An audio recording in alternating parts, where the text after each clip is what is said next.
Ladies and gentlemen, you're here for a magnificent, spectacular, ultra-modern baseball cards break. We're breaking through the years.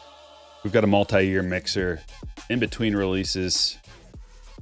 All the way back to 2019. Got a little bit of a different one.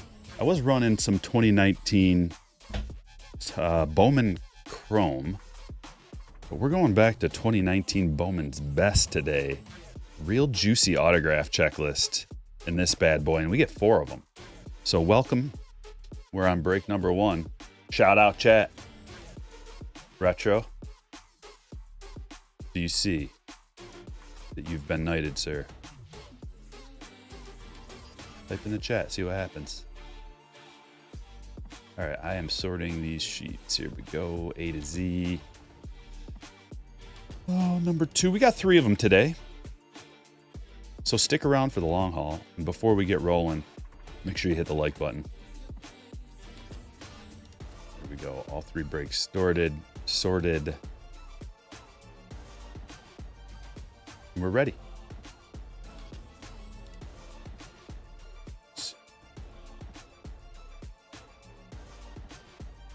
There we go. Fitzy, what's happening? Muck City, I see ya. Keith, double play. Keegan. Don. Garrett. Dan Bino. Craig. Mark. Retro. Oh, you see it. Very nice. Very nice. What kind of pay comes with it? You pay me. That's the unfortunate situation. But it's worth every penny. We got 2 of them. Are we going to do them both? We're going to do them both. Both at the same time. 2019 Bowman's Best. This is going to be fun. We've got a little bit of 2025 in store today. Jumbo box, Fanatics box. Appreciate everybody for watching the video yesterday, man. That thing exploded. There was a time back in the day when I used to do PC opening videos. Just open some packages, some fan mail, whatever. And they'd only get a couple thousand views. I mean, way back in the day, it was less than that even. And to see that one explode like that, it's like, ooh, things are getting big. Rusty, say a prayer for a Marlin Superfractor in break 3, because that's my only path to victory. You don't know that. There's so many different products here. You don't know that. Also, we've got Under Wraps baseballs. It's been a while since we did one of those, but I feel like that's a nice little bonus. Nice little potential to get a piece of game, to get a piece of autograph memorabilia. And some of them are sweet. They got multi-autos, etc. Under Wraps baseball, 1 in each break. So it could be an absolute Marlins legend. You don't know. Well, we're starting with Duplantier. 2019 Bowman's Best. What do we think about the design? It's been a while. It's pretty cool. I mean, it's like Bowman's Best is. It's just, that's what it is. I like it. I like this design. I remember ripping this back in the day, enjoying it. Power Producers was a cool insert. And Andrew Vaughn's our first auto. I have a feeling we're going to get some things, because we've got a box of this Bowman's Best in each break. And these are going to require thick top loaders too. Thick boys. Yep. Good thing I got a fresh stack. That's another one. White Sox were just like, oh, White Sox. Very first hit for Brandon. Andrew Vaughn. Ohtani second year cards. Just see. We're not doing that much. Just a box. We already got a big leaguer. Good big leaguer. There's Glaber, Mr. Trout, and a blue Jose Abreu to 150. Another White Sox hit, man. Back when the White Sox were loaded. Oh, Bellinger for the Dodgers in an atomic. Look at that thing shimmer. Ryu refractor. And here's our die cut. Future Foundations, Jonathan India. Kevin Biggio to 99. Does he still play baseball? What happened to Biggio? 99 of 99. Look at that autograph. I've always liked his auto. That's his rookie auto. For Steve. Witt refractor. Chipper. Brendan Rodgers rookie refractor.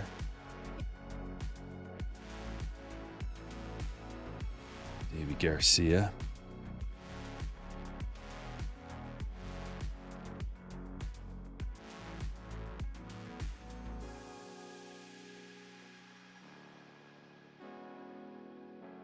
Looks like a mountain peak.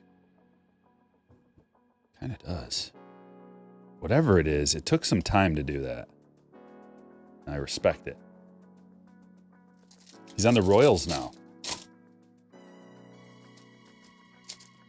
He fell apart. Well, he never really had it together, dude. He showed some flashes from time to time.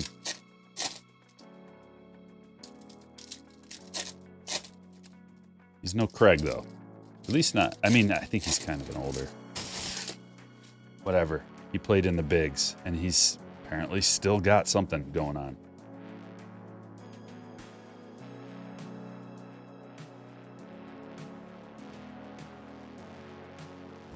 LeMahieu. There's a Vladdy rookie. Riley Green, power producers, and Victor Mesa Jr. Remember the Mesas? There's a Pete rookie.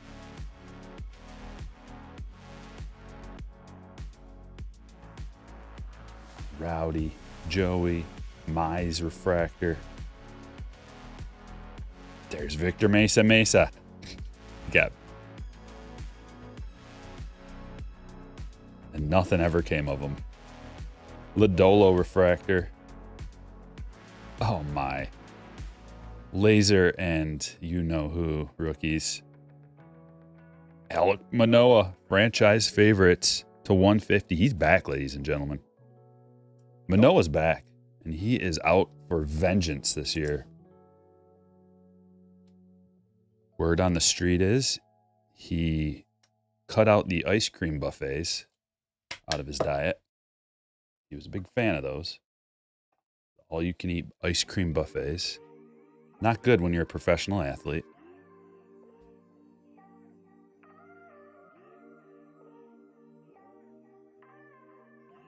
Well, here comes what is that, an orange? Austin Riley, young, thick rookie. Oh, Bowman's best. Come on.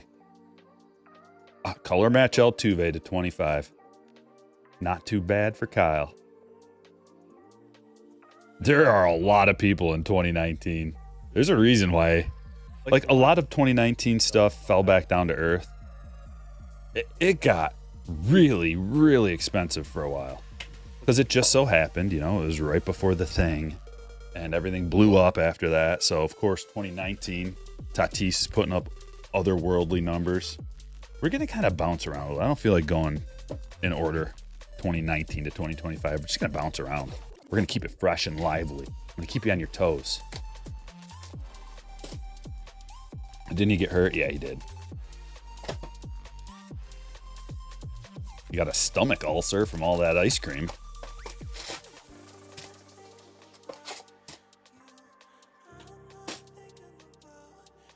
Look at all these packs in a Fanatics box.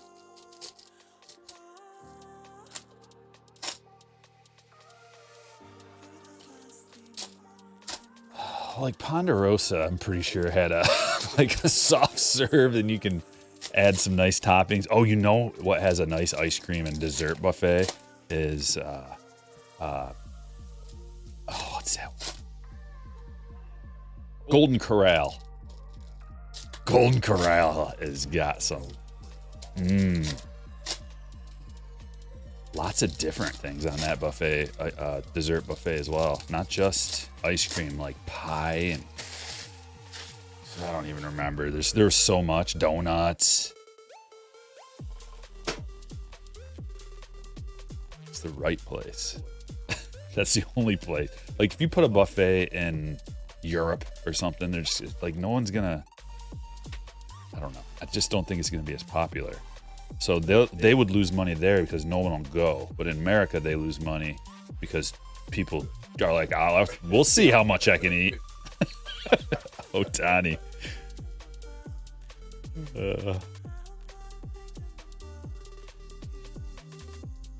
Tops Borders, David Hamilton. We're looking for those no names. That is not one. Marte. This is supposed to not have. We got an autograph out of our Fanatics box. Get out of here. Adrian Del Castillo. The well-known future superstar of the Diamondbacks. Gerald, you know who he is for sure, right? Future legend. Going to Gerald. Sweet Ellie.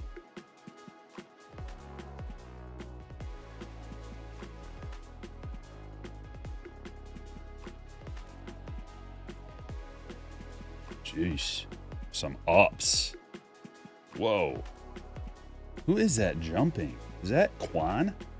Oh, that's Quan. Who is that? Dude, look at the height on that. I haven't noticed this card yet, but dude's got some serious ups.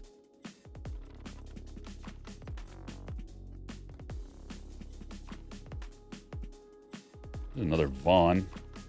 Rainbow foil, Michaelis. I've been watching some spring training baseball. I have a love-hate relationship with spring training baseball, Judge. Because I'm so excited to watch, and then it's just, I don't know, you know what I mean. It's like the superstars aren't playing sometimes, most of the time, and if they do, they're only getting a couple innings, and then all the scrubs come in, and sometimes it's fun watching the scrubs.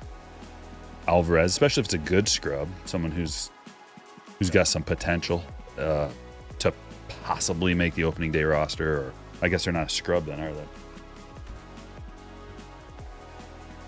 But like I go wanting to see, I don't know, Jason Dominguez, and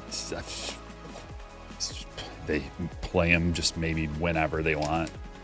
It's definitely not an everyday thing.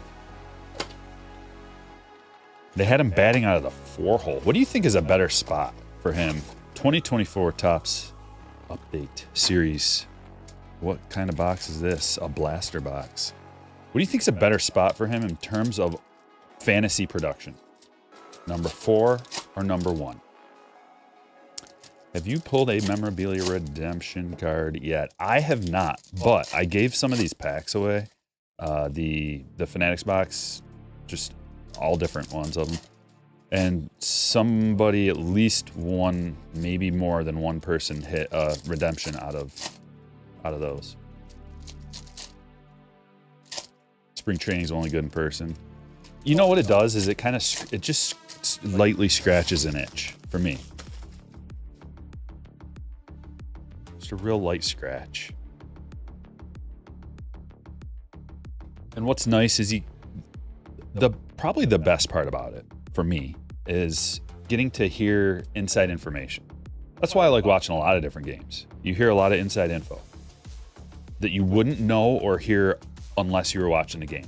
Because let's be honest, there's just so many games of baseball being played throughout the year, throughout the day, every day almost, that all of the news, I wouldn't even call it news, just all inside information, like this information that would only be relevant to someone who plays daily fantasy sports or fantasy baseball or maybe even invests in cards, wouldn't be relevant to any of those people. They wouldn't really care. Anybody else would. But if you do those things, that can potentially be a golden nugget. Like, oh, so-and-so's playing, but they're dealing with a minor elbow something going on there, you know? So it's like, oh, that's why his numbers are down this week. Evan Carter, Royal Blue. Decent hit. Because when you just click on their name from a fantasy standpoint, it doesn't tell you everything. It'll just basically tell you what they did yesterday in the game, and they went 2 for 4 with a home run. Tony Kemp, or went 0 for 4, like, because they're not getting news if they go like 0 for. Usually they don't get like a little news bullet if they just go 0 for if they're not good. So you might not know if a guy's dealing with a minor, it's not even really an injury, right? Tony Kemp jack-o'-lanterns. You might not know that unless you're watching the game. And that really affects who you play.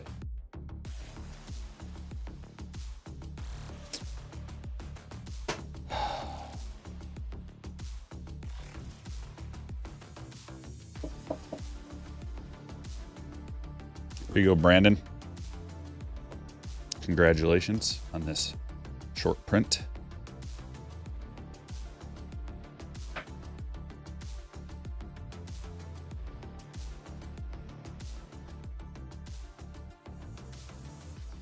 You like seeing scrubs with potential? Yeah, definitely. I don't like seeing scrubs that are like, there are certain people who, like, listen, if I don't know who they are, nobody knows who they are. I mean, come on, let's be honest. Like,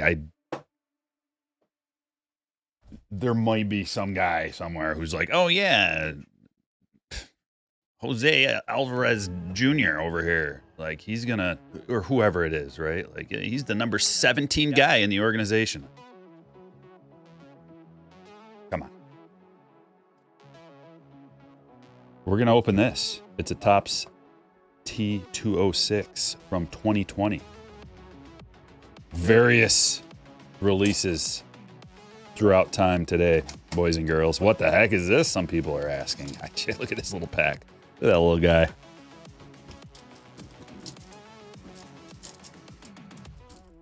Keeper, Harper, Bichette, Trout. It depends on what you paid for him and what the league rules are and all that kind of stuff.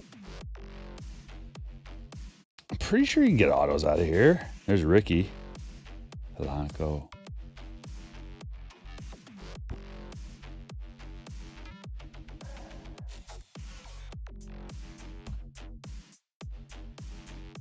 We're going to follow that up with the pack attack. Gold Rush pack attack for 2024. This is a variety of packs. Pretty affordable. Usually there's one good pack and like a secondary pack. And then some scrub packs. Let's see what we got out of here. Hopefully we got a good one. That one's decent. That's actually decent. Can be. I have not opened that. 2017 Don Russ. Not great. And not great. Not a lot going on in this one. Well, let's see if we can find something. We'll save these two for the last. A lot of packs, at least.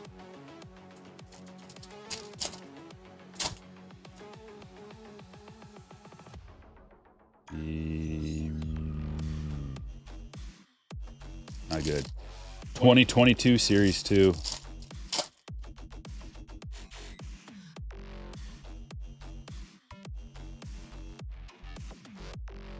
Stars of MLB, Manny. Going on there. 2020 update. Good old Trent Grisham and Randy Arozarena rookies. Come out of here. Maybe a short print. That's the one thing about a lot of these kind of packs is like you can still get short prints and potentially autographs, relics, stuff like that. Even if the checklist isn't that great. It's a blue parallel Kutch. Turkey Cole. 2022 Series 1. He who must not be named rookies in here. At least they're all faced the same way. That has me excited. Oh, not so fast.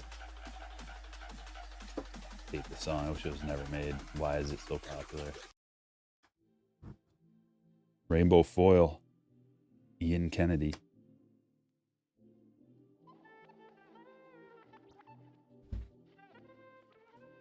'21 Prism Draft Picks bonus pack.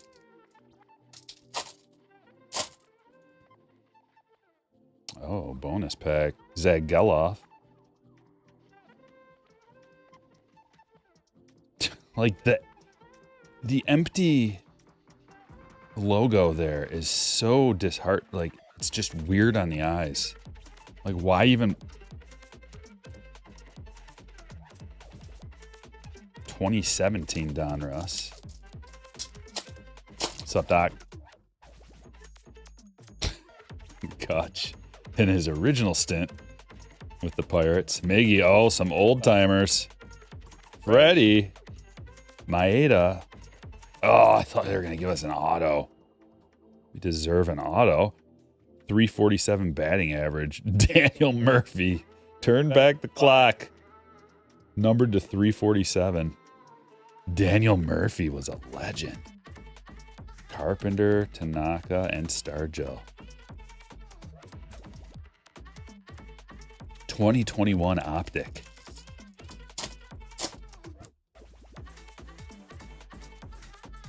Varsho rated rookie. Trevor Bauer, lights out. Oh, back-to-back lights out.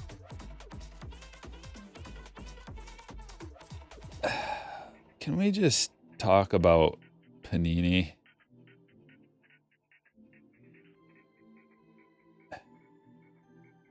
And their lackluster designs. Chronicles, 2023 Chronicles. That is a light pack. There's like nothing in here. Which means maybe we have an auto.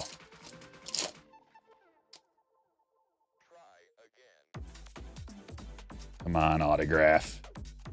Like right here, behind door number 2 and 3.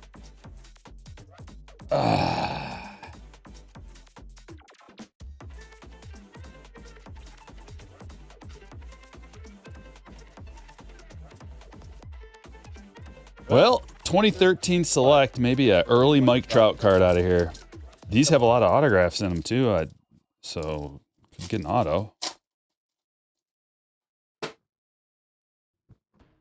Yachty.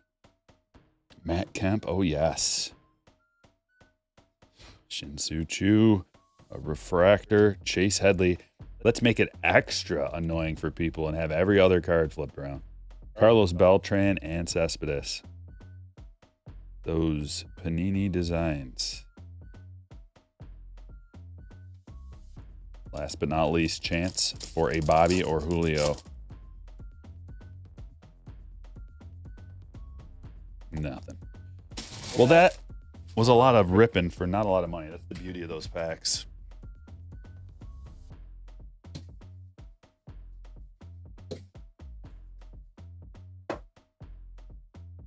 Now what? Let's just crush one of these, eh? 2023 Topps Chrome Jumbo Box.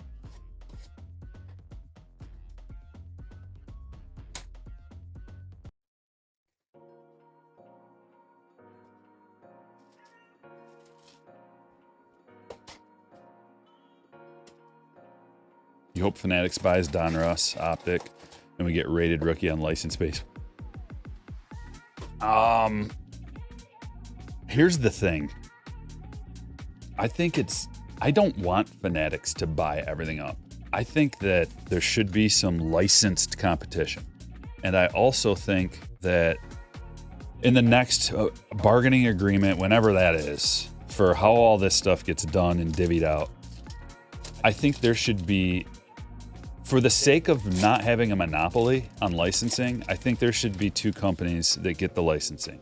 And I think there should be like an open market competition between those teams, or between those companies. Whoever has the best product at the most affordable price gets the sales. When you don't have competition, you get sky high prices because, hey, I can charge whatever I want. There's no competition. So, but then on top of that, so that it doesn't get out of control, there should be a limit on the amount of releases that they can come out with per year. Both sides. Boom, boom. You get 20, you get 20, or whatever the number is. And then, like, may the best company win. How sweet would that be? Then you get some optic stuff that's licensed.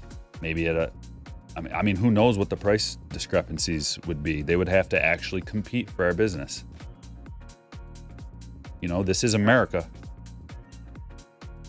I don't like the monopoly thing. And I mean, has the FTC look? I mean, I'm not gonna go there, but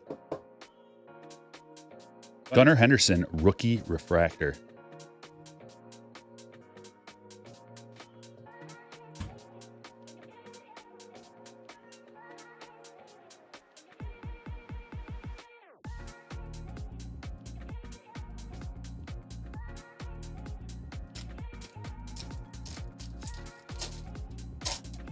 I do have a monopoly on being the best breaker in the world, but it's a free and open competition. Anybody can join in on this competition.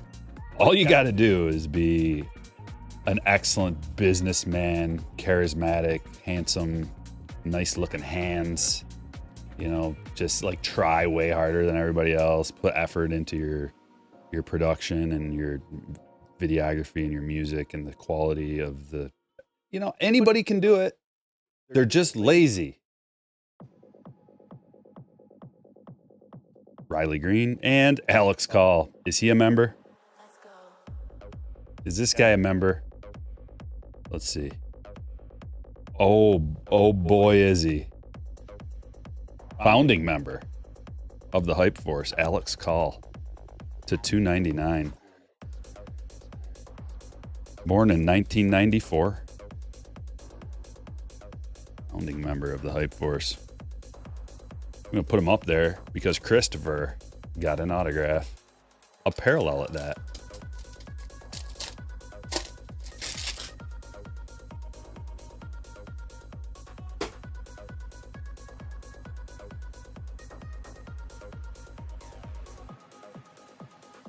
Well, that used to be a $20 redemption card. Now it's just like, how much do you think a card like that is in a PSA 10? I've never looked that up, but there can't be that many of them. All of them got sent away to turn into redemption cards. If anybody is on the internet right now and cares to look that up for the crew, PSA 10, just so we have a baseline of, you know, raw can be anything. That's a nice hit. Michael Harris, rookie, green parallel to 99. I expect a big year out of Michael Harris, a healthy, full year. Your Pedroia laundry tag collection is now at 8. Really? That is an interesting, unique way to build a collection. Pedroia laundry tags. You know, you might be the only one in the world with a collection like that. You probably have the biggest collection in the world of Pedroia laundry tags. Congratulations, Drake. Cheers.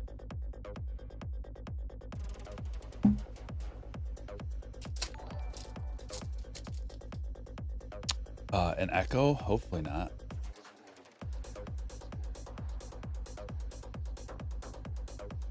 I don't. Shouldn't.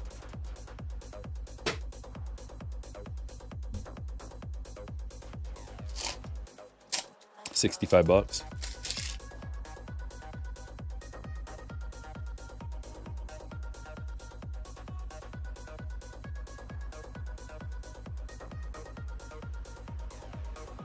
That's a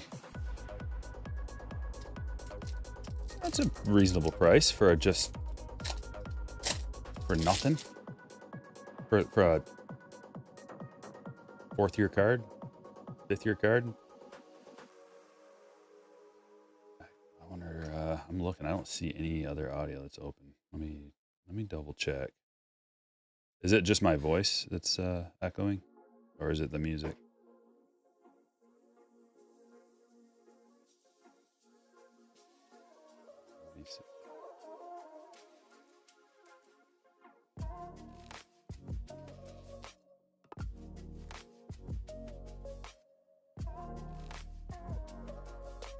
Turned it down a little bit. I have no idea what's going on, but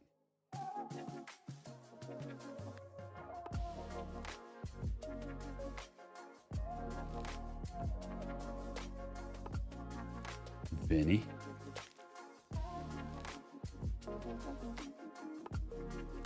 Cassis refractor. Yeah, I mean, like when it. Oh, When it was in the very beginning, the music might have echoed a second, but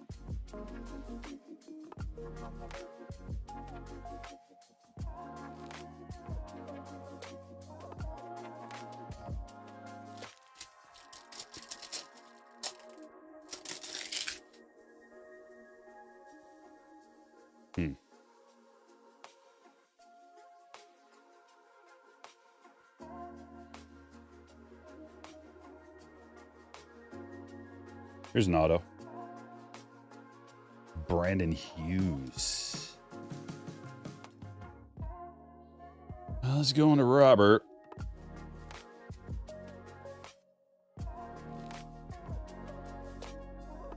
It's gone. Okay, good.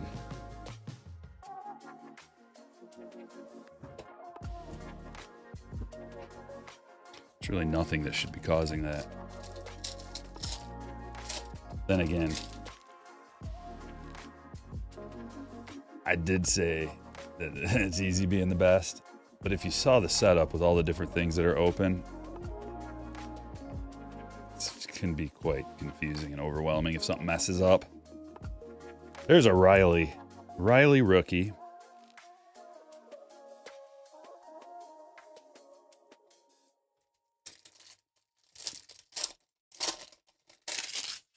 No, all good. Yeah, I mean, I definitely want to know something like last week when we had those two overlapped. Just let me know. It's all good. Trout. Josh Young, rookie prism, and Yoshida refractor. A couple of decent ones.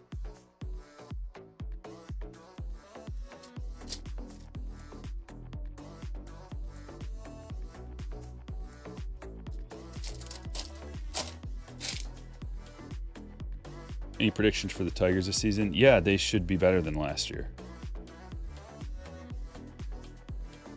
If they would have got Bregman, I believe they could have won the American League with Bregman. I know that sounds crazy, and it may sound like hometown bias. I accept the accusation as a possibility. But we'll never know because he went to a different team. That alone may have like lit a little fire under some people, but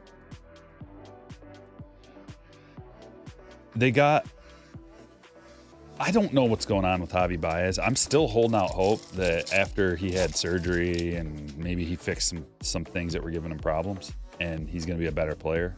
I'm still holding out hope that Javi can be a positive WAR guy. I'm not asking for much. Positive WAR, even if it's 0.5. Do you know how helpful that will be if Javi's like 1 WAR? Because he's a good defender. Oh, Louis Varland. Oh, the autographs. They are hitting hard today, aren't they? Alex Call, Brandon Hughes, and Louis Varland. Minnesota Twins hit for Harry. Yeah, Bo's going to have a good season. But Bo's a sleeper in fantasy, okay? So if you are in a fantasy league and you're wondering, man, it's getting down there and I haven't gotten my shortstop yet, what am I going to do? Bo Bichette. He is surprisingly low ranked. And it's recency bias. He didn't have a good year last year. Injuries and blah, blah, blah. He's playing WAR in layman's terms. It stands for wins above replacement, and it just means how many wins you are providing your team above a replacement level player, which is not a AAA player. It's like a 4A player. So it's like a guy who would just like be able to step in and take over your job as like a league average player, I guess. So like a 0 WAR guy, a guy who would give you no wins, who's just out there neutral. So to have a guy like Ohtani and Judge who give you like a 10 WAR, that is way above average.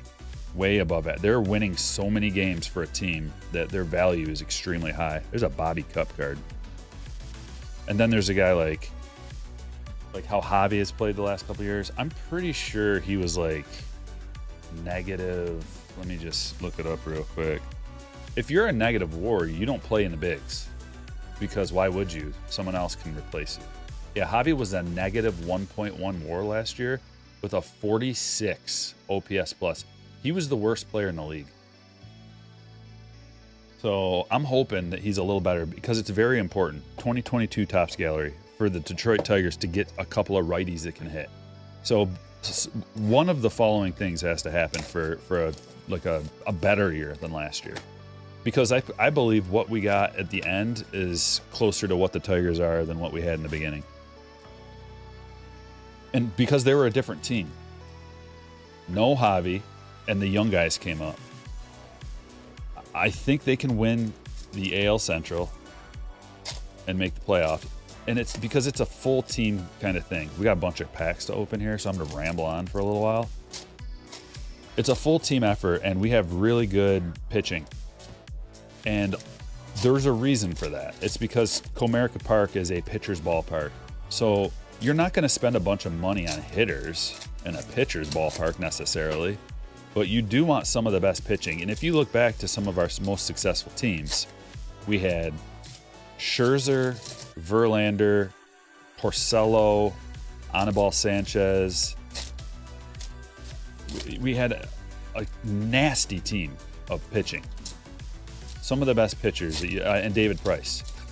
Like, crazy pitching. And it's because of our ballpark and the makeup of that. Partially. It's also a philosophy. So, if you look at the offense, you'll see a bunch of guys that batted in the mid 200s, and then Riley Green. Well, we added Glaber, and who knows what I think you're going to get positive WAR out of Glaber, but it's the right-handed aspect is really important because we got to break up this lefty monopoly, and Matt Vierling ain't going to get it done. I know he's a nice guy and a nice player, but we need somebody like Torkelson or Baez or just somebody else to step up offensively in a big way. And then they can win the Central because they've got the Cy Young, and Jack pitches really well for us. And also Jackson Jobe, Rookie of the Year favorite contender. And there are a lot of other pitchers too that most people haven't heard about. Max Clark is probably not going to play. He's not going to start the year with the club, I don't think. But he's like another lefty. We need righties.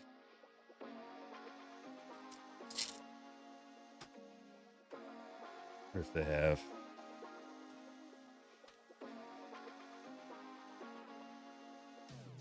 We do not have them.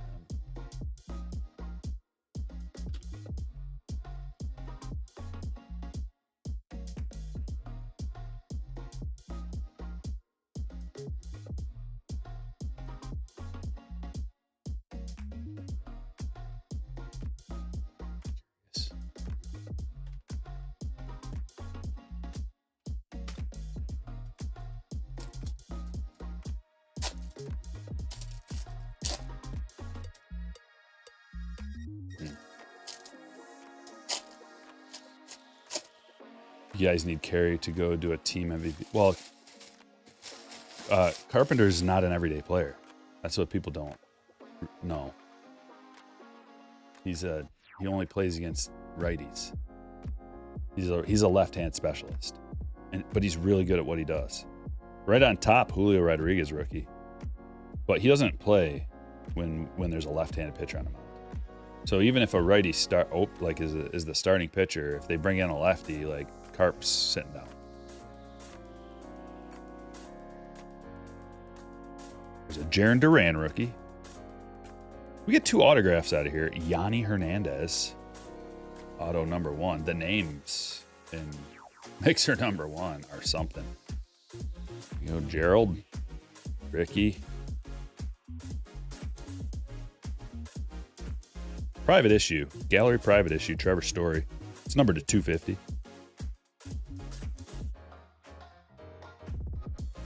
Strider rookie. Hunter Green rookie. There's Bryce. Ooh. Alejo Lopez.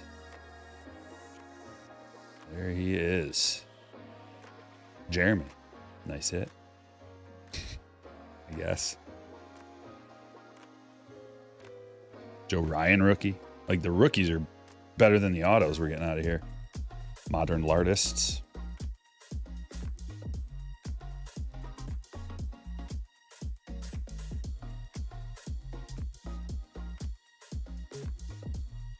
Oh, sweet.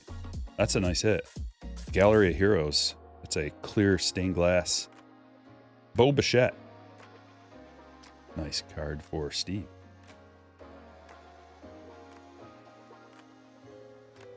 Jeremy Pena rookie in there.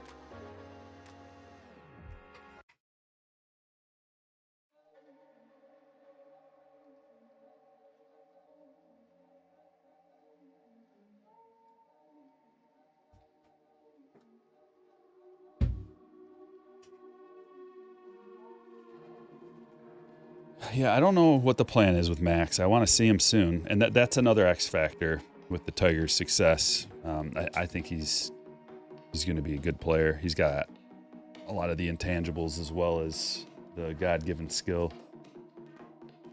So I'm excited. Break number one's like a spring training game. Going to warm up. Come on. You have that Bobby stained glass, PSA 10. Pulled it from a blaster. Wow. Get them thumbs up, ladies and gentlemen. Hit the like for good luck. Likes for luck. It's the exchange. It's the currency. Michael says, Stryker tried watching another breaker and couldn't even with the weird radio voice they were doing. Thank you for talking normal. What were they just like? Let me see if I can do it. All right, ladies and gentlemen. Okay, on top, we've got a Jose Altuve, Christian Pache, and Jason Dominguez. Congratulations. Actually, they don't say congratulations. A lot of the other breakers just go, grats. I hate that. You don't even got what it takes. You don't even have the effort to complete the sentence, like the word. You got to shorten congratulations to grats. I do not like that. Grats, grats, grats. Like, that's how much you care, eh?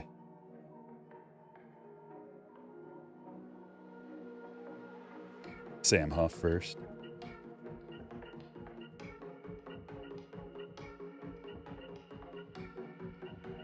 Even like congrats is better. I could maybe understand congrats, maybe. But grats, that's just like, whew. You do not care at all, do you?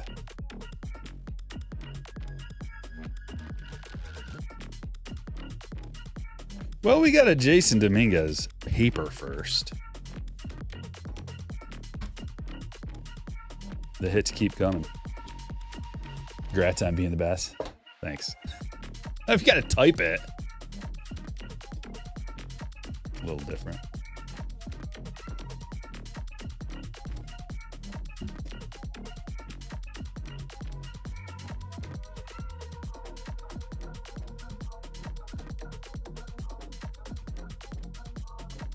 Wires everywhere. 2023 Bowman Chrome. I don't know who that is, Rusty. Honestly.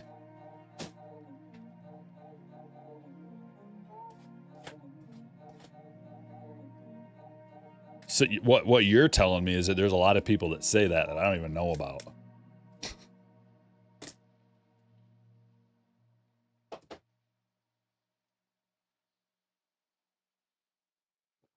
Think bad radio voice. Oh, I can think of a bad one, but if I did the impression, I'd...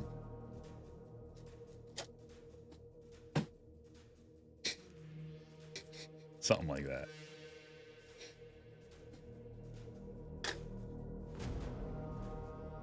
What is that music? I don't know.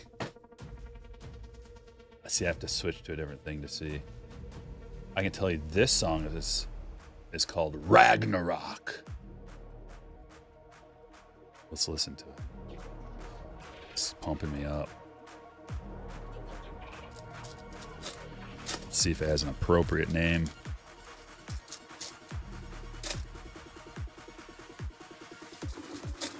Sips tea, no black coffee.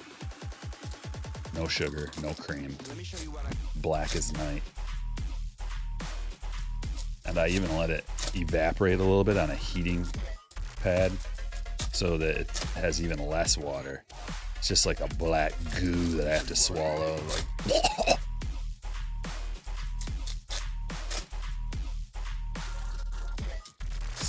does this song sound like Ragnarok?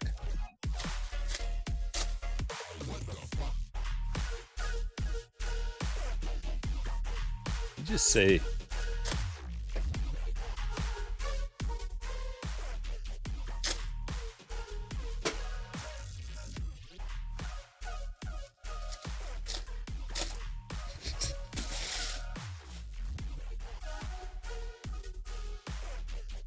I don't know if it sounds like Ragnarok to me. It started out that way, maybe. Like I expect at least a horn made out of a ram's horn, you know? Like, if I'm listening to something called Ragnarok, I'm thinking Vikings. Alfredo Duno to $2.99. Speckle.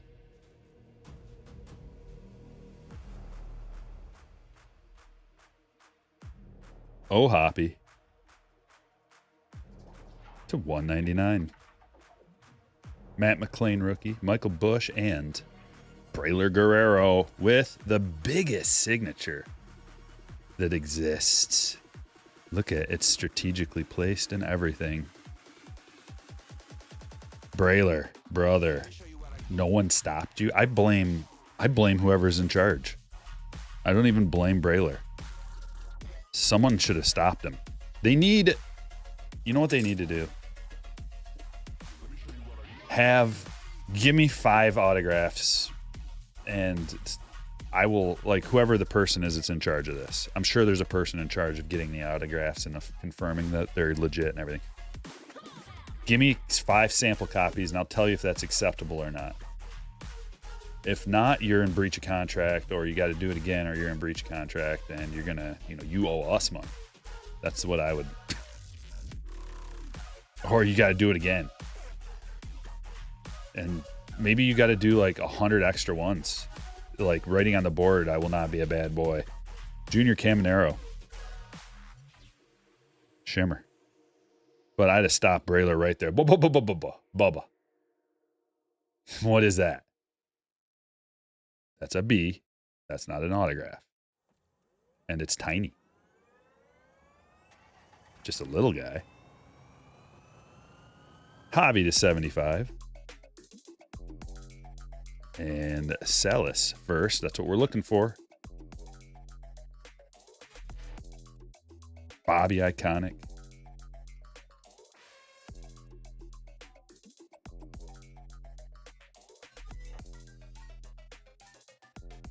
Laverde.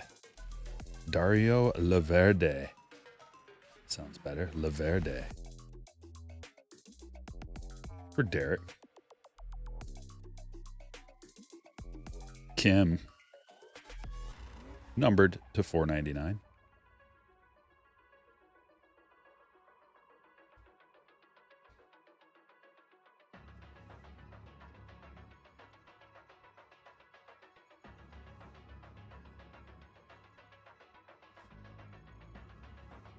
It's almost like where.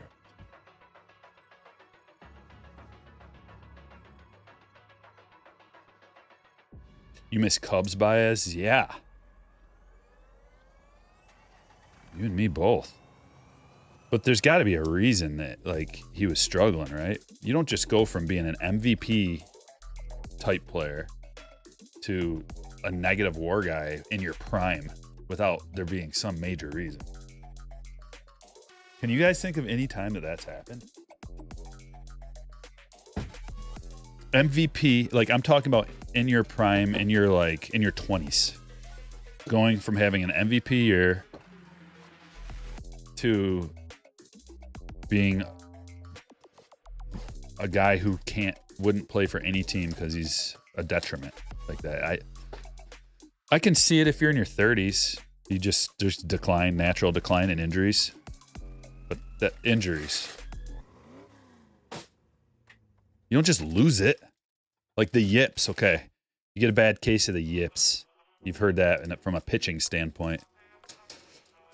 So I think from a batting standpoint too, yes, batters go through the yips too. But is that what it is? A season long? Usually you don't go through the season long yips. It's like you get over it after a certain amount of time and you figure it back out. Yeah, you got a case of the shanks when you're golfing. Like, you can get over that. It's your natural, like, you return to baseline. Grady Sizemore, I'm sure I thought he was pretty injury. BJ Upton.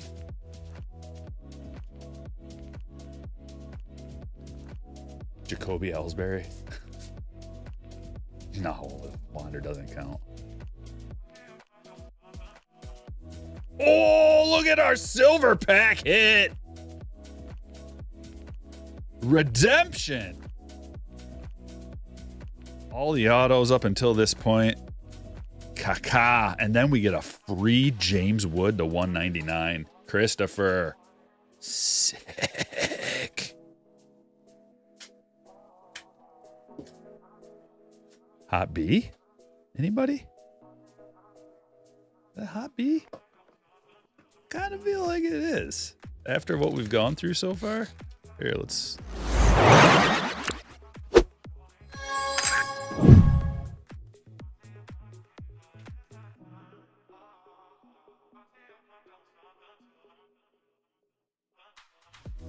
We're doing it.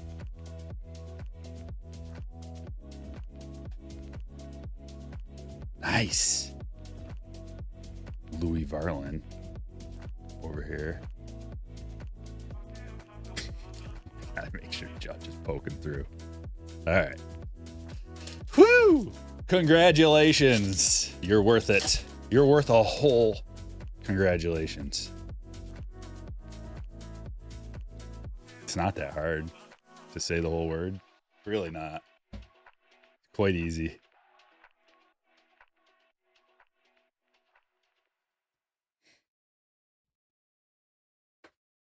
No better way to say you're not worth my breath than by cutting off and just saying grats. Think about it. Yeah, they all are, Dave. On the silver pack cards.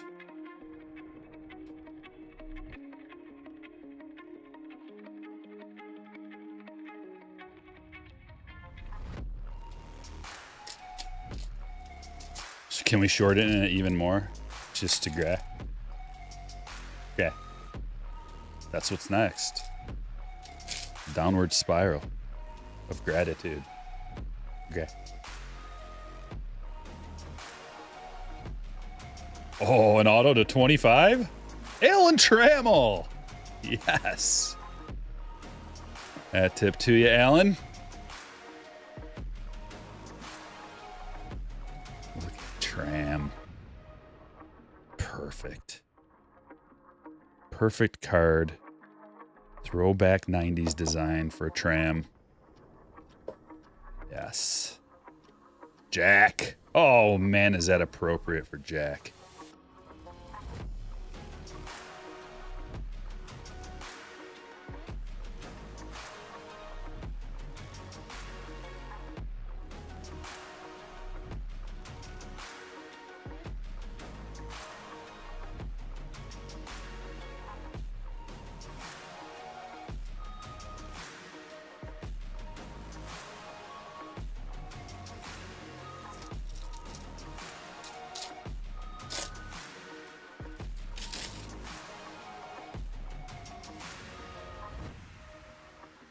My gaming buddies all just say GZ instead of grats. I mean, we say GG.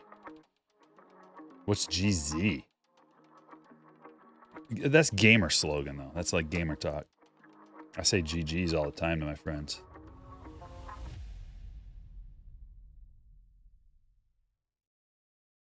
Tovar. Rendon to 2025.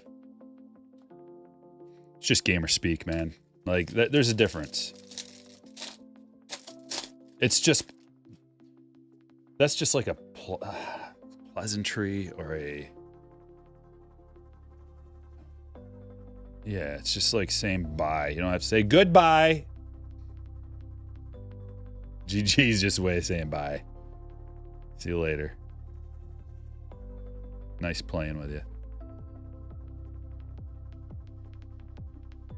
And that comes from like keyboards typing GG, so you don't have to like type out good game, boys. See you next time. It's just like GG.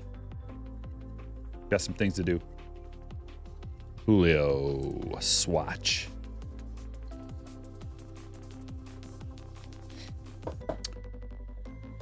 Oh, you mean they just say G's? I don't accept that. I just defended it. This one I don't like just saying G's. You can at least say GG. GZ, G's. I haven't heard that one, man. And I watch gamers. I haven't even heard that one. So you might have some lazy friends that you need to get off the couch. Like, boys, Cheetos are not for every meal. Like breakfast, lunch, and dinner, Cheetos, go take a shower.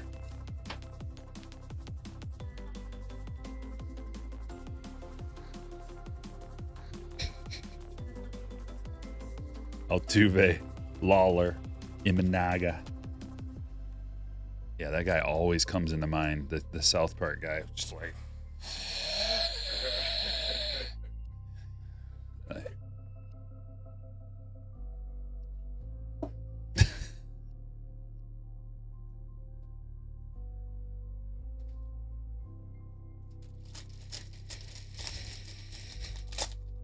You feel attacked? Do you say G's and not GG's, Chris? Jeez. I don't know. I don't accept that.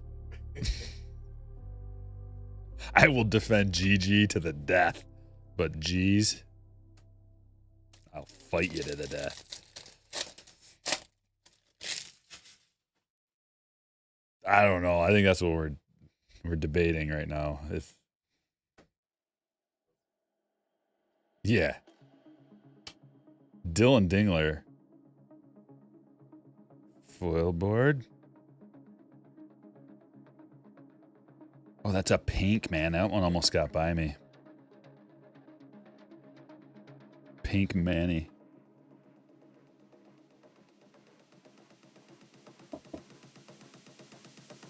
Activate. Big Slab Energy. You are from the past. You mean last? So you're coming back from last week's breaks with that question? I will answer. Yes. They do have the wrong dude. Pretty crazy, eh? Hangers or bangers. So happy they got rid of Paw Patrol. Well, you think this is going to be a reoccurring theme? Paw Patrol, Aaron Judge Paw Patrol cards? Or just a new guy? New guy on there? Like next time it's Ohtani? Maybe they put a animated Babe Ruth on the Paw Patrol. 3-dimensional. Yeah, I'm glad they didn't do that either. I'd have had to boo them.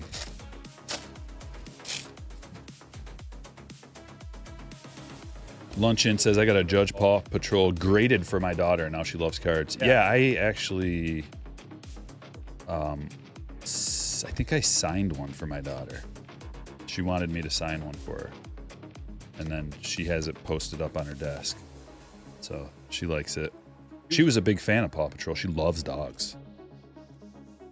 She didn't even know about those cards. I was like, here, I have 75 of them. You want one? He's like, yeah, will you sign it for me? I'm like, yeah. Box of Bowman's Best 2024. And then Under Wraps Baseball.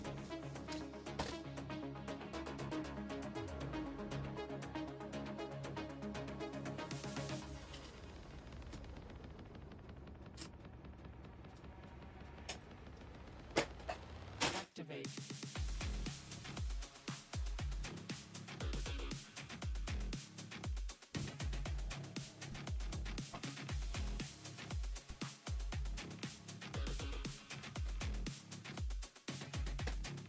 Activate. How many cases of 3X MVP did you order?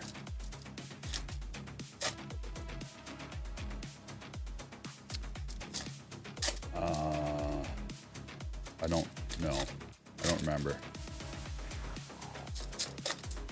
If I got any, I'm struggling to remember what that is even. Let me look it up. You know, Topps is doing something weird on their website where I couldn't see my orders. I don't know. So I did like I go to the orders and it says, we're making some updates to our system to improve the customer experience. It said this for like a month at least.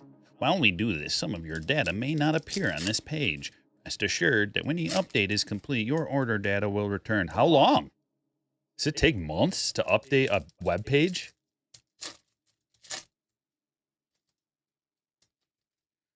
Anywho.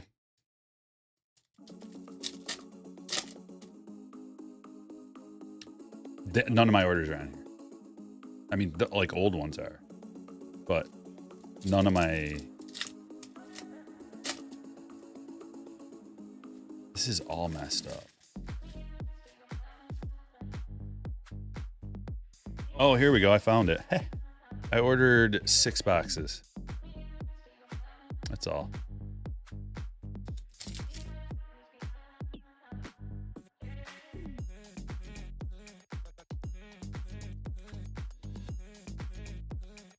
Josh Young, Impact. Hurtado. He looks like Juan Soto right there, like from back in the day. National Soto, kinda, doesn't he? Nando Refractor. Lee. Purple to 250. Jacob Gonzalez, a refractor auto. White Sox getting involved, Brandon.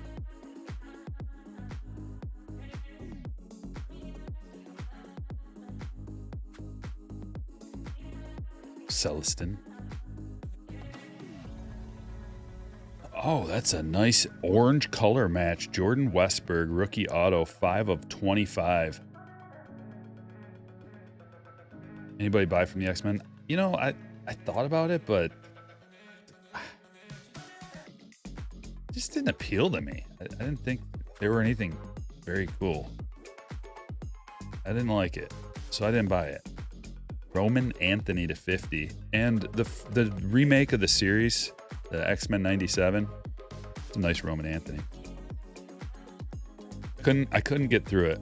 I watched a few episodes. Christian Moore to 299. I can't remember why I stopped watching. Like, I watched a handful of episodes, but I didn't watch the whole thing. And I was a huge X-Men fan from back in the day, like the series, the animated series. Evan Carter. But I'm not the kind of guy who's just going to watch something because I liked it back in the day. Like, it's got to be really good, or else I'm not going to watch it. Colton Cowser to 150. Sweet rookie. Santana. Langford. Caminero. Yamamoto. And a gunner. Refractor.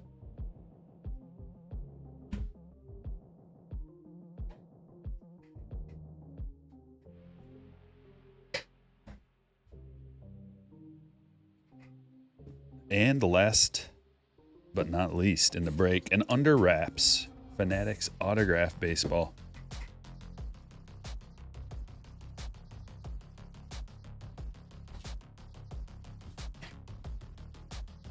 I've got the checklist right.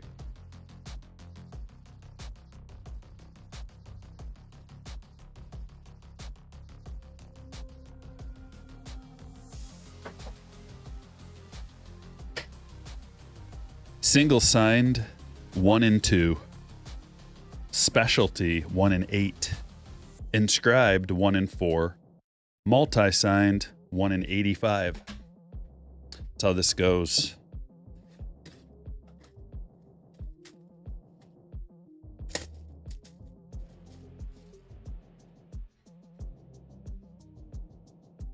Do I like Kerry Carpenter? Yeah.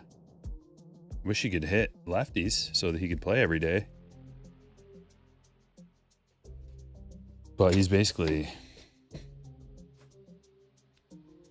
the equivalent of a role player.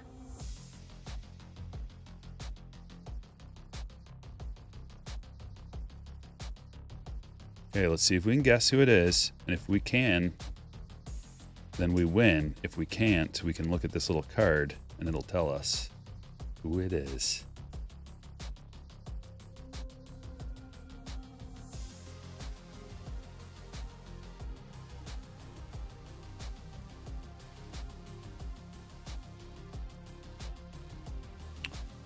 Dennis Eckersley?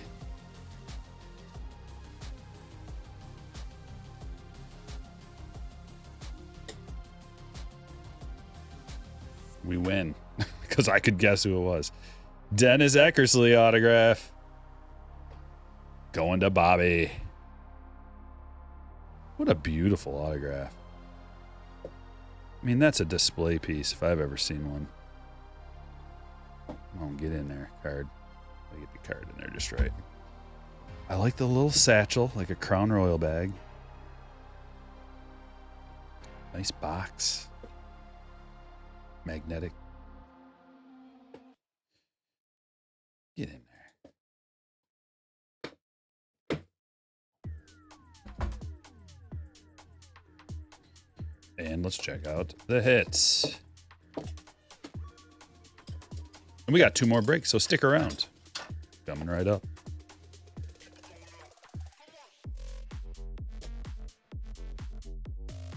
Should have taped some mustache hair on there. I've been sick. Like, disgusting sick. I don't want mustache hair anywhere around anything that I am around. Yeah. If it's my own mustache hair, I'm grossed out.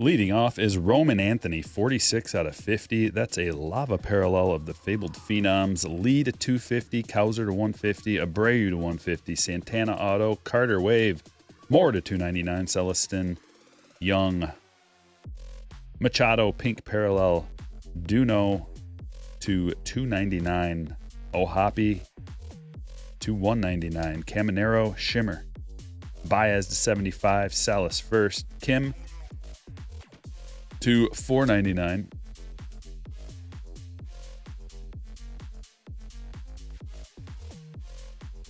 Julio, Josh Young, Casas, Bellinger, India, Atomic, Bichette, Gallery of Heroes, die cut, Dominguez first, Kemp, Jack-o'-lanterns, Altuve to 25, Judge, Paw Patrol, Michael Harris, green to 99, Gonzalez to 350, Carter, blue, retail blue, Gunner, refractor, Lawler, player worn, Vaughn auto, Biggio, rookie autograph, 299. That's an eBay 101. 99 of 99. Alek Manoah. Victor Mesa Jr. Alex Call to 299. Castillo. Hughes. Varland. Hernandez. Lopez. Gonzalez. Hurtado. Guerrero to 150. Laverde. And Jordan Westberg, rookie auto, to 25. Alan Trammell to 25. Julio Rodriguez, game used, and James Wood to 199.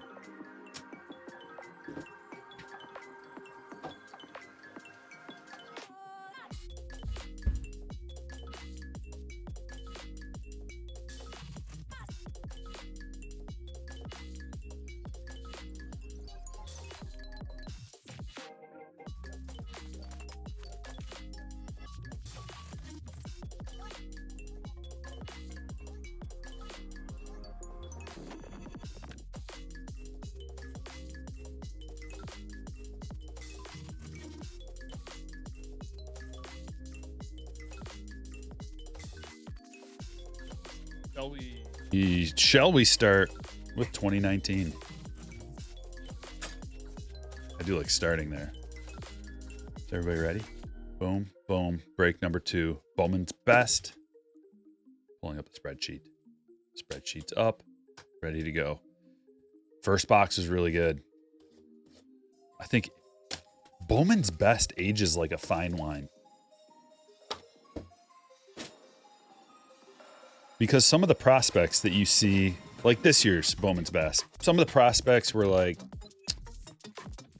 who cares? Or who knows? Or maybe. But then you go back and some of the prospects that have autos that end up making it, make the product even better because you've got the rookie autos of the guys who already made it. And the prospect autos, some of the guys do end up making it, which at the time we didn't know.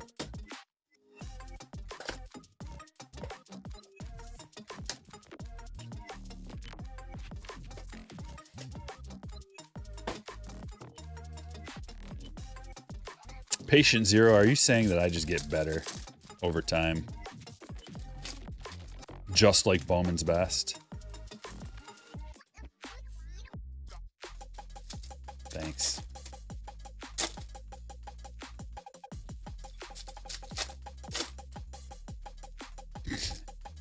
Aging like an avocado?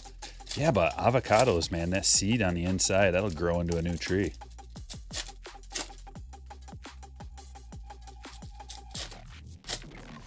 So whatever player you're talking about is at first disgusting and we want to throw him in the trash. But later on, he turns into a beautiful tree that birds can fly and make nests in. And all the critters, chipmunks and squirrels can live up in there. Maybe, I don't know what an avocado tree, or I don't even know, but I'm assuming birds and animals can live in it. Not all my analogies are good.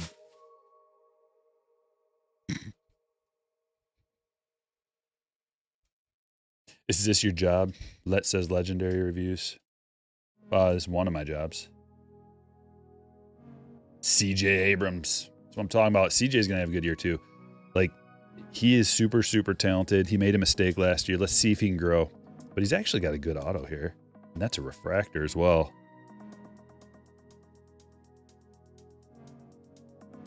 Very nice. That's a Padres CJ for Jason. We're starting off well. I love 2019's Bowman. This is my new favorite thing. Jeff McNeil rookie. Let's count all the awesome rookies. I'm going to call that an awesome rookie, although maybe we just go quite good. I don't want to blow too much smoke. We used to think these guys were going to do good. Etheridge got a Future Foundations card somehow. I don't know about that one. There it is. There's Nando. Excellent. Cal Mitchell auto for the Pirates.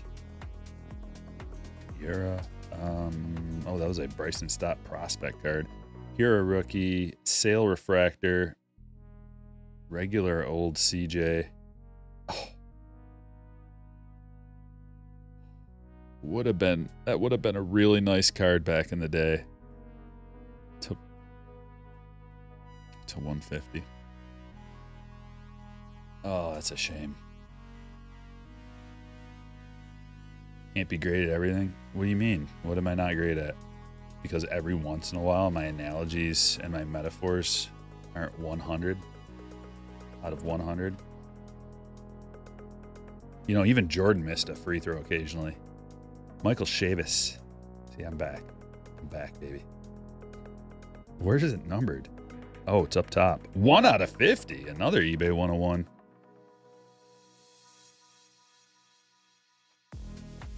I'm putting them up there.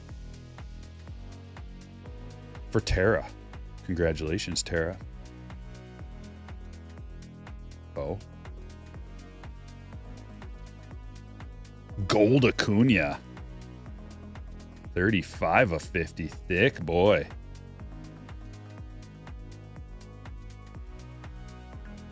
They didn't get that one right either. Deathridge and Montero. Didn't pan out. Rizzo, Atomic Power Producers.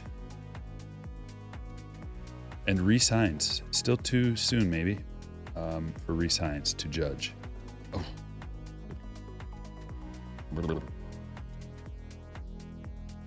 Laser refractor.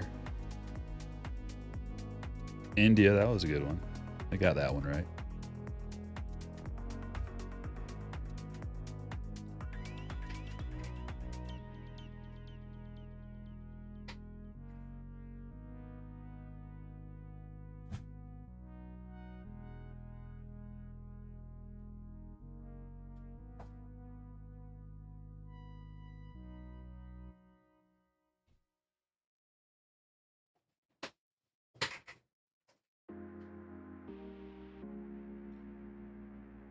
Thick relic or girthy? Wow, I just realized I didn't have my fan on this whole time. Glad my phone didn't glitch out.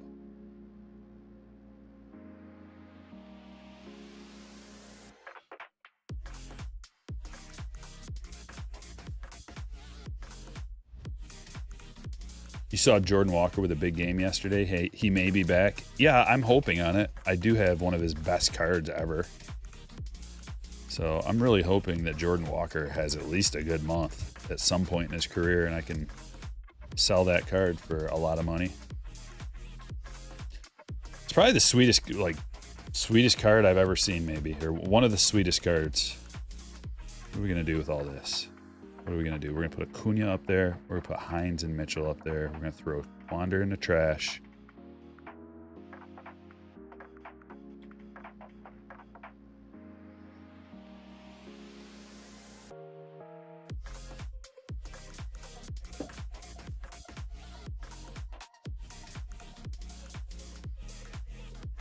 Walker's still only 22. Oh, I know. Like he's gonna be. I think he's gonna be just fine. We were very quick to judge, and not we. I've never been like a bandwagon hater of Jordan Walker. That's mostly a St. Louis thing. I understand. I'm not saying it's wrong or anything like that. It's just it's tough when you put all your hope in a prospect and they stumble when they finally get to the bigs. But there's still give him his 1,000 at bats and then see. 2020 Bowman. Sometimes it just takes these guys a little bit longer. There's a lot of guys who failed. Look at Aaron Judge's first taste of the bigs. Look at Mike Trout's first taste of the bigs. Their first little partial seasons that they played did not go well. And then they followed it up with like the best second year of almost any player, or I mean, technically rookie year. It's weird in baseball how they do the rookie years. Like you got to qualify with X amount of ABs or games or something like that. They're messing with him too much. There comes a time. I know what you mean. Like when they originally sent him down So Jordan Walker comes up and he doesn't, like, he was playing okay. They wanted to tweak him a little bit, so they sent him down to work on his launch angle. And that messed him up. But maybe it was for the better long term. Like, it's gonna take a little bit to get you into this mode, but when you do, you're gonna be far more successful than if we just let you ride out the way you're doing it and you weren't gonna have any power. Or you weren't gonna have enough power. Whatever. I'm not trying to defend him, I'm just... Bobby first. I think they're just trying to do everything they could to get the most out of their talent. And, you know, you can say that in retrospect, like, they messed with him too much. In hindsight, yeah. But at the time, what if it ended up working out in his favor and he was awesome? Andrew, we got an autograph out of our blaster box, and it's a good one. Andrew Bechtold.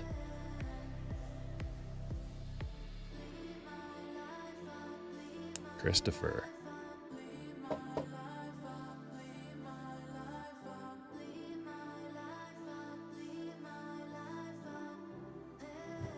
Tells me he's a cashier at Walmart at this point, or maybe Home Depot. There's nothing wrong with that. I'm just saying baseball didn't work out for that guy, probably. Maybe he's a high school baseball coach. Randy Jordan.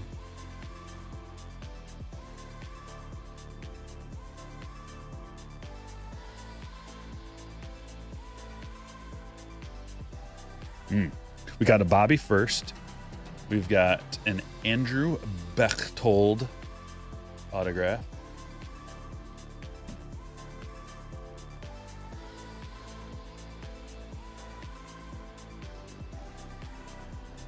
I don't know.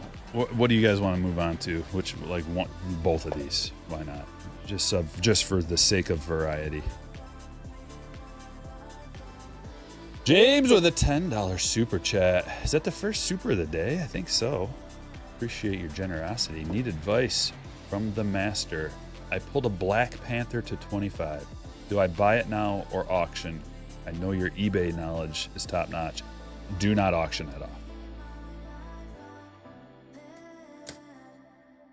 You're going to want to buy it now on that one. It's been my experience that certain, especially Marvel stuff, and in particular, like that kind of card, that kind of thing, is it will go for significantly less if you auction it off. Unless it's a brand new release and it's like within the first week of it coming out. Then you'll get probably what it's worth, if not top dollar for it. But if it's been a while, even a couple of weeks, it's in your best interest to buy it now with the best offer. Thank you for the donation. Pack Attack. Time for a good pack. I mean, I know they're in here. Look at what's on here. I've gotten both of these packs out of here before. 2020 Bowman Sapphire and a pristine pack. But there's all kinds of good stuff that you can get, including a 2011. Multiple different kinds of pristine. So come on, make it happen.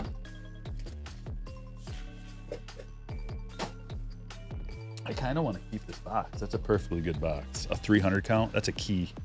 I'm gonna keep the box. Topps Chrome 2021 update. Prism draft picks. Another select. That's a good one. This one actually is pretty good too. That a good chance of getting an autograph out of there. So this is a better box than the last box. Oh, and even 21 Chrome. At least it's a Chrome pack. Okay, much better box than the last one. Let's start with 2021 update. Just getting a little variety in the mix here. Does eBay take out a larger fee for an auction compared to just selling it outright?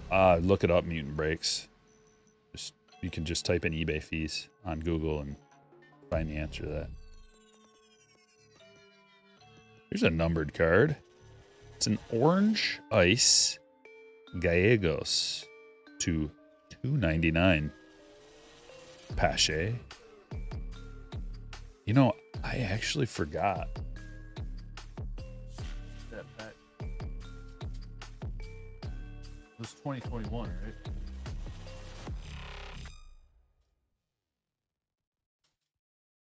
It's gone. 2021, right? Yeah. I forgot that they had those cards in 2021. I, for some reason, thought that was a new edition in 22.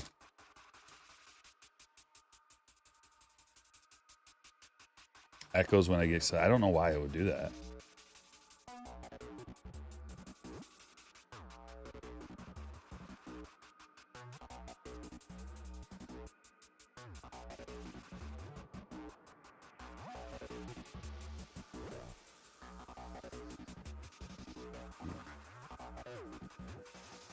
Nothing open.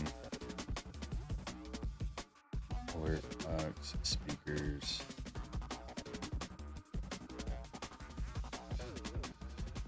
Sure, MV7.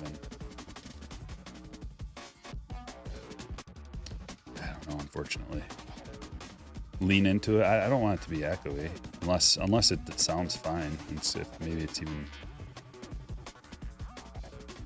What do we have here? A numbered card? Of course not. Pink lasers. Unnumbered. Like, who do they think they are? Not even get... No numbered cards even? Like, okay. I know we don't have licensing, and I know this is also college, and I know you don't care, and we're also not going to give you any numbered cards or autographs. Please buy it.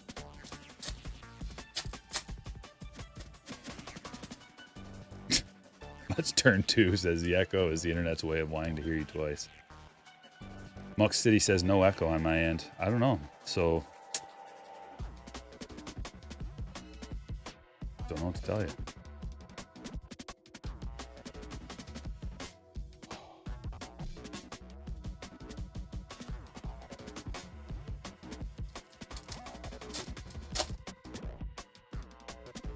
All right, this is 2024 Heritage, so this will be good. Maybe. Should be. There's potential in here. We only got one pack. Flipperoo. All right, so nothing going on there. These, by the way, come from Steel City. There are no more available. They sell out pretty quick because it's actually a really good value. A lot of these packs, I made a video about it. I think I made the video on Stryker Unleashed, my other channel. If you haven't subscribed to Stryker Unleashed, give it a shot. But anyway, I broke down the value and I added up the price. I looked up all the cost of the price of all these cards, and the box that I got that I did that with, it was actually $100 in value, and the boxes cost $50. So it was twice the value. The heck?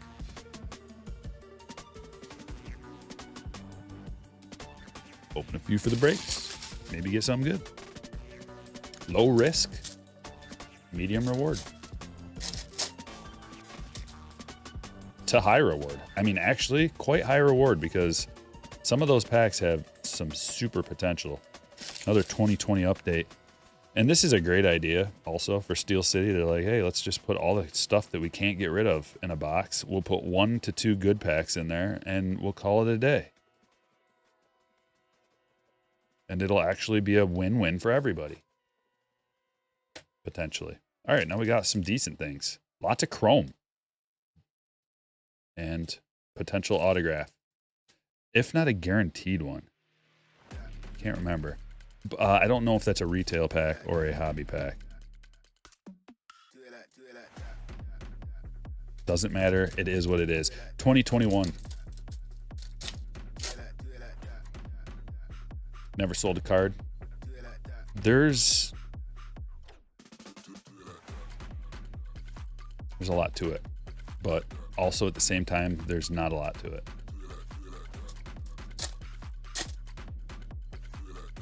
The MJ Holdings approach, yeah.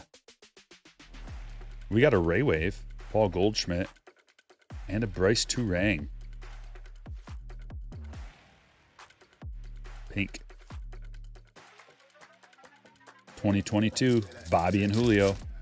JJW, what's happening? What's up, Richard? Elliot Ramos. And Arias in a purple. All right, redeem us with an autograph, please. I feel like this is retail. It's got to be. But, ooh, we did get something, though. We got 2 somethings. Danny DeAndre auto and a Mark McGuire relic. Not bad. And a numbered to 120 Zach Daniels. All right. Actually got a little something. I told you about the Elite Extra Edition. It's actually pretty fun. It's a fun rip. It's a fun bang for your buck. It doesn't have licensing though. So for like, but it's a prospect focused release. So you don't really have to worry. Like, okay, the A's was airbrushed out of that, but it doesn't really matter. In my opinion. I mean, it does kind of, but not really. All right, we're going to change gears, and we are going to slide on in to a 24 Bowman's Best complete shift.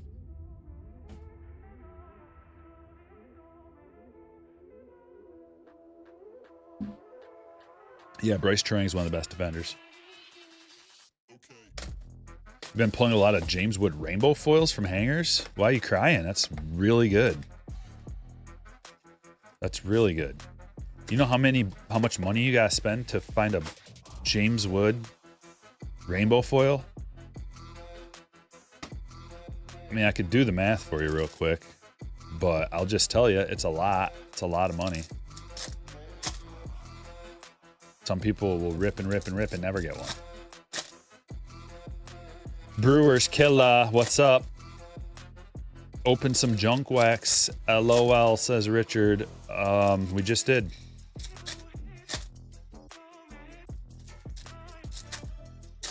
No, I don't like ripping junk wax. That's not I like ultra modern. I like ripping the newest stuff, usually. But I also like, when we do this, when we kind of go back to a few years and rip some good stuff, or at least good bang for the buck stuff.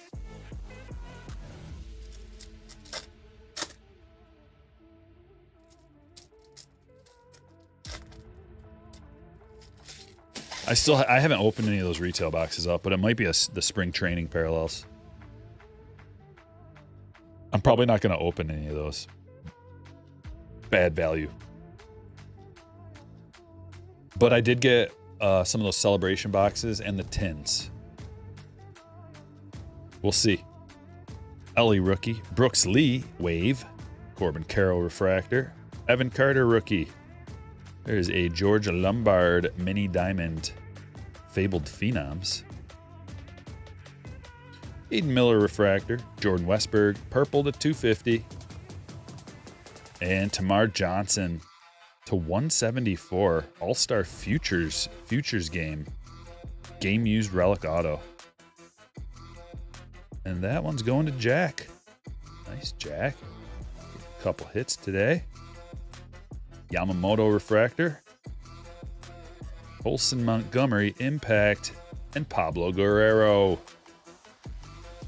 Rangers hit for Derek. Jason Dominguez rookie. Juan Soto to 199. Aqua Lava. Tyler Fitzgerald rookie auto to 150. That one's for Al. Blue.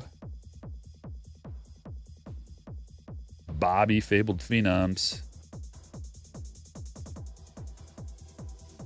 Okay, 2 Tyler Fitzgerald autos in one box.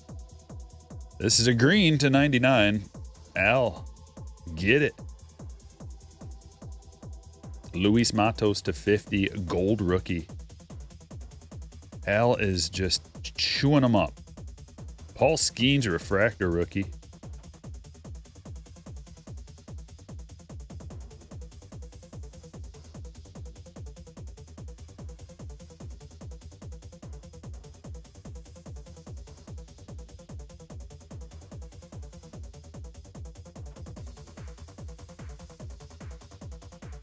Eric says, I opened a 25 jumbo, got a Kobe Mayo Independence Day 37 of 76. That's a really nice hit. Independence Day cards are extremely rare and collectible and quite beautiful.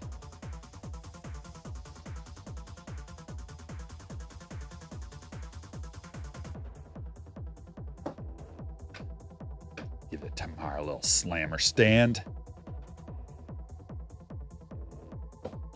Tamar's dirt cheap. Yeah, he used to be one of the most collectible guys out of whatever year that was. Bowman, I feel like it was 21 maybe. Or, I don't know, 22. I don't remember. It's hard to keep track of all that. You can go to prospecthotlist.com. It's my friend's website, Cubby. And you can find out.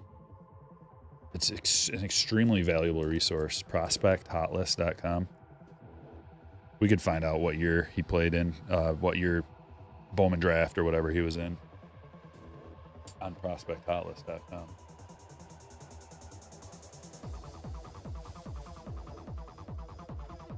(2025) Series 1 Fanatics box.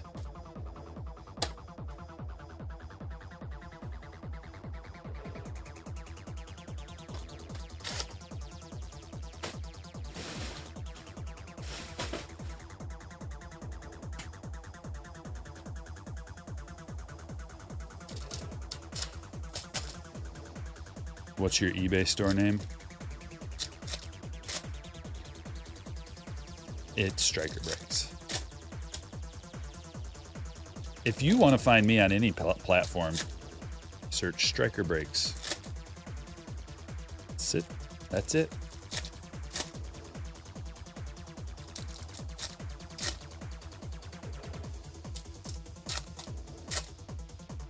Hangers are better.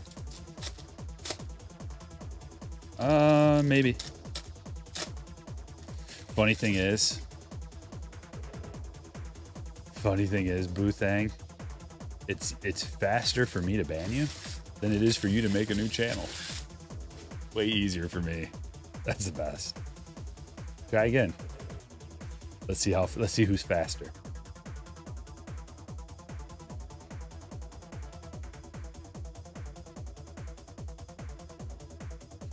McCarthy. Scott Rainbow Foil.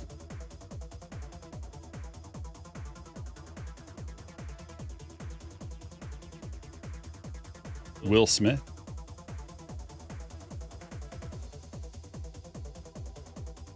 I like the Diamante parallels better than these. This is just a rainbow foil with the Topps border, whereas the Diamantes are like special. They look awesome. Mazur. Fanatics boxes are the best. They're the best dollar per parallel by a long shot. But the hanger boxes, in terms of, like, I feel like the Diamante parallels are going to be more expensive. I don't know. I haven't looked it up, but I would prefer a Diamante parallel than over this. And those hanger boxes were just juiced, man. They were good. These don't, like, these Fanatics boxes, it feels like you're not getting much else other than, like, you will get probably two more. Like, you'll probably get a rainbow foil and maybe a retail blue, or maybe like a foil board. You could get like two more. See, we got a rainbow foil and a foil board. So it is good. It's just tough, man. I can't really say 100% like what is better. I can say that those are two of the best formats. Like bang for the buck style, dollar per parallel style. But if you use a different criteria to judge what's the best, like if you were to use dollar per autograph, then the jumbo boxes are the best. And some people would rather have a chance at an autograph and they don't care about anything else really. So then I would suggest go to jumbo. And you can also get an auto out of your silver pack like we did last break. We got the wood. We got the wood, baby. Casas.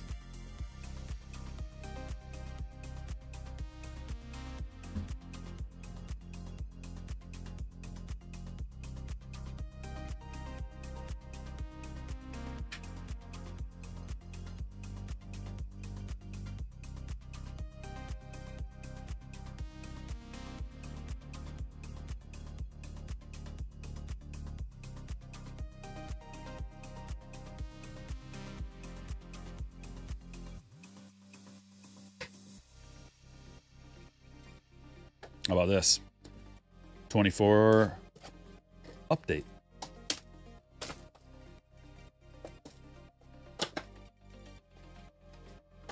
The hangers with a pink diamante also had 2 regulars. Yeah, the pink, like the parallel diamantes are a bonus. Some of those boxes had 4 things in them. But if you want to see exactly what you will get out of a hanger case, so that you know, like, on average, what am I going to get out of this box, just go back and watch my stream where I ripped a whole case.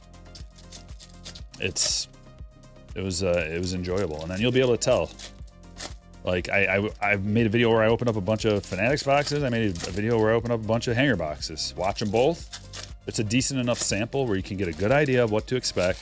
Maybe not the individual players that you're gonna pull, but the kind of hits that you will get.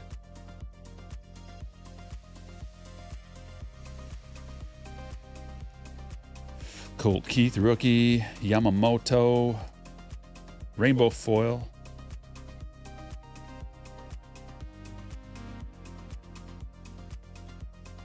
It's a Jared Walsh. This is just a regular blaster with the holiday parallels. Paul Skeens Chrome.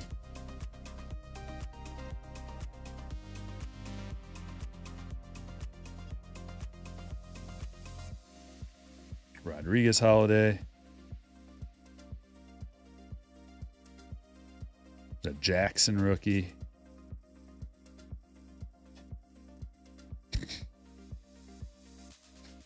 Every box? Is it going to be every box? Dooley 76 gifted 5 memberships. Appreciate that. Thank you. Check down in the chat, guys. See if you just got a free gifted. Not Dooley. No.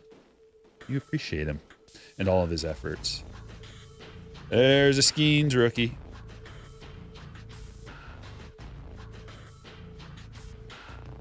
We got a lot of Skeezes coming out of here.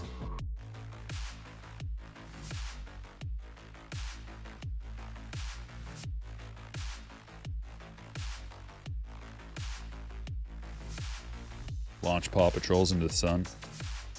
I'd rather set them on fire for a moment of warmth. It's warming up around here, though. You got the James Wood auto. Nice. Congrats on that. I would say it's just an absolute jackpot.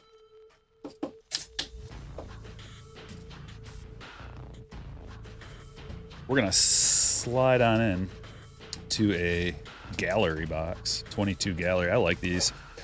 If you can get these for $100 or less, that's the goal. They used to be 80 in the store, but the going rate is 100.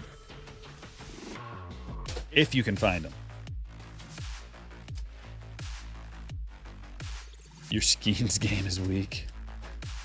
Well, then what you need to do is open some more 2024 Topps update.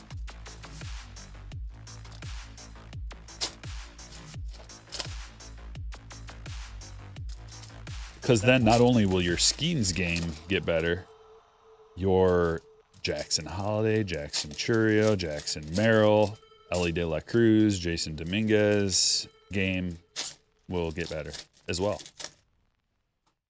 It's the way you can simultaneously increase your game across the board. How do you store your slabs, asks Ollie. Great point. Here, I'll show you. I'll show you how I store some of them. I just filled this baby up. This is a Card Shells slab holder. It's just a booklet, a binder, and it's got these little like cases right here. You can open it up, put your slab in and out, and then you can kind of just scroll through them easily like that. Boom, boom, boom, boom, boom. Okay. Although it pretty much only fits PSA, like it doesn't fit the SGC or Beckett ones. It fits tag and PSA. But I got that on cardchills.com. You can use my discount code too, save some money if you're interested. If you're gonna buy like a bunch of protecting, top loaders, sleeves, stuff like that, and you are in the market for one of those, just save it all up for one order and use my discount code Stryker Brakes, so you can save some money. Because I think it's a one-time code right now. I'm gonna get a hold of them soon and see if they can get me a new code that'll last for like a year. Because I'm gonna make some new cards, my 2025 series cards. I gotta start working on soon, and I'm gonna actually put my active discount codes on the back so that people have them handy if they want a discount on anything. Because I've got a PSA discount. What is that? That is Stryker 25. If you use that code when you're putting a PSA order in, you'll save $25. No strings attached. I think it's got to be your first PSA order though. And I've also got a discount code for stand-up displays and dugout mugs.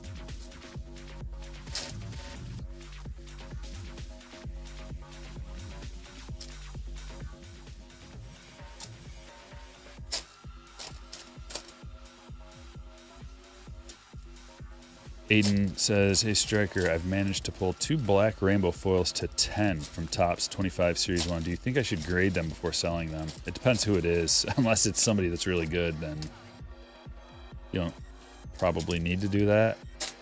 If I were you, I would just get it up for sale as quick as possible, guys. That's the key.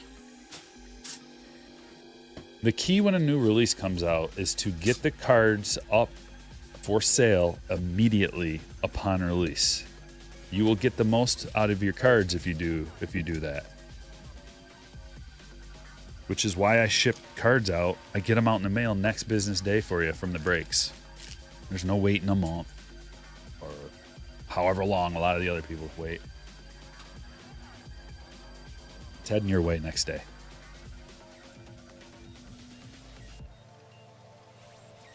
Your kid pulled a Churio jack-o'-lantern. That's a sweet card. Very cool.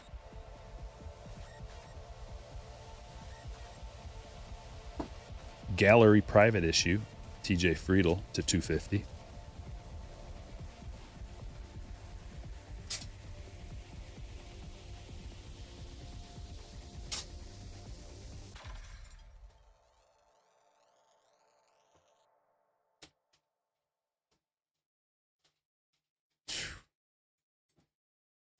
Got a Julio again. A blue Garrett Cole to 75. The Blues are to 75 in this.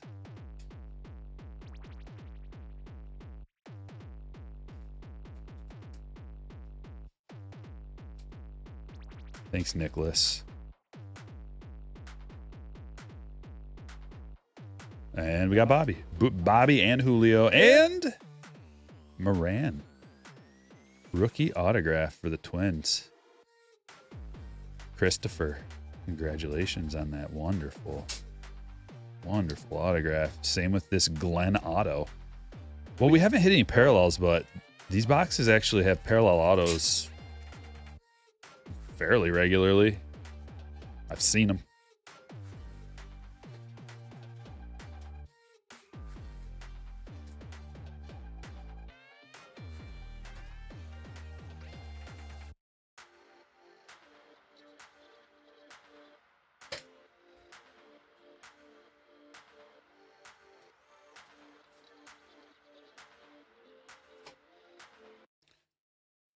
Well, it's a supply and demand thing. Imagine if you're the first person to have a James Wood PSA 10 base card.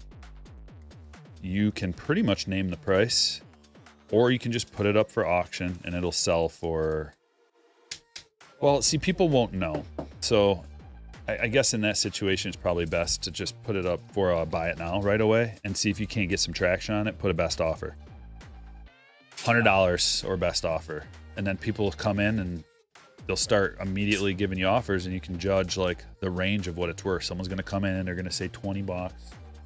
Someone's going to come in, they're going to say 75. And then someone will come in and they'll be like, whoa, there's like 3, 4, 5, 10 offers on this already. I'm just going to buy it. And then the next person that posts it is going to be like, oh, they're going to want that kind of money. So they're going to post it on there. And then By the time that happens, there's going to be 5 other dudes that have it, and they're going to be like, oh, well, I'm going to post it a little bit less than this guy. That's how it works. I'm going to take this card, and I'm going to post it for $5 less than the next guy. That way mine will sell. And then another guy comes and says, I'm going to do the $5 net less than that guy. And then it's a race to the bottom, and everybody loses, except for the buyer. The buyer wins, but the sellers lose. And the sellers are just, what they're doing is they're hurting each other. They're all hurting each other. If you held strong and held firm, people would do much better. But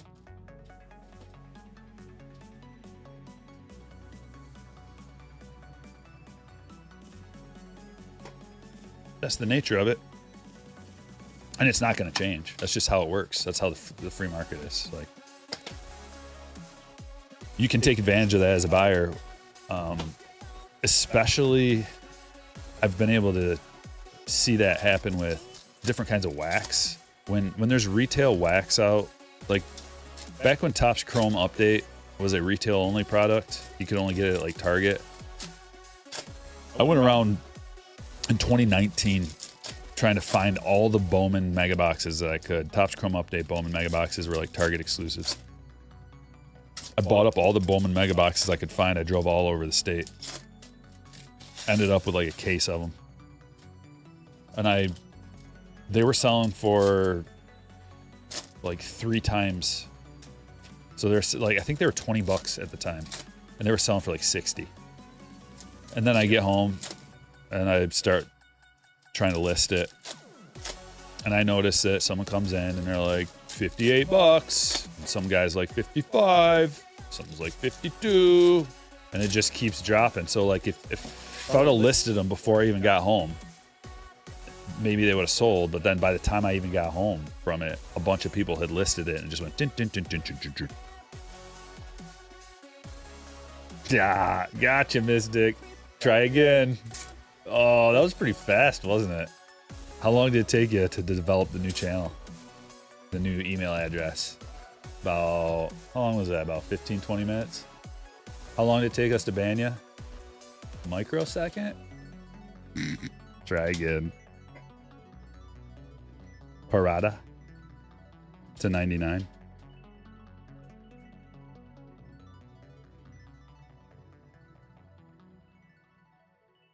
No, just people are just good, quick. Oh, how pathetic your life must be. Can you imagine having absolutely nothing to do other than just like troll somebody who's just the best at what they do?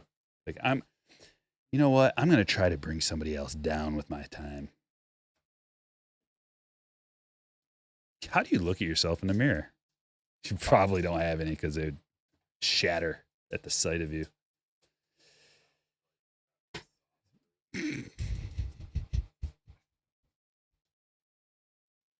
To $4.99, Lantigua. Dodgers, Lantigua.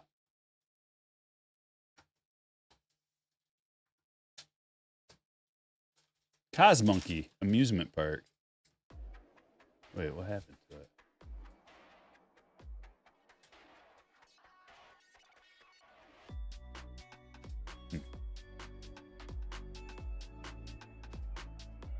Corbin Carroll rookie. Gabby. Gunner rookie. Vaughn Grissom. Lantigua again. What are you doing? 2 of you to 250. All the mirrors have shattered. Adley rookie. Junior Marin. Speckle. First. Royals for Donald. Jace Young. Bliss. Shimmer.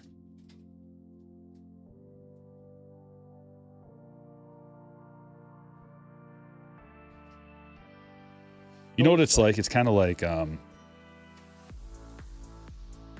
it's when the players throw the ball around the horn after the plays to keep everybody fresh.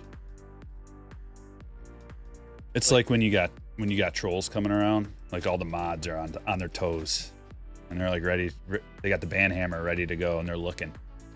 It's kind of like that. It's kind of like you gotta keep everybody ready. Throw the ball around a little bit on the infield. Otherwise, your defense is not ready when the time comes. Maybe I paid that guy to come around to keep you on your toes.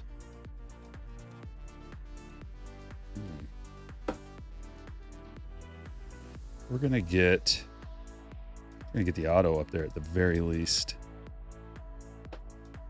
Where'd the other one? Didn't we get 2 autos out of there?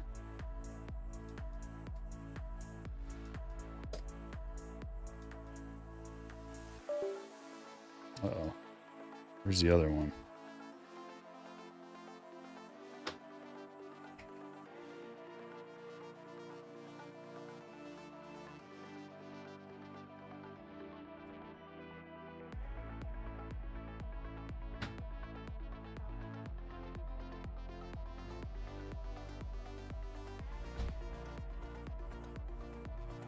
Jumbo or Jumbo? Which Jumbo?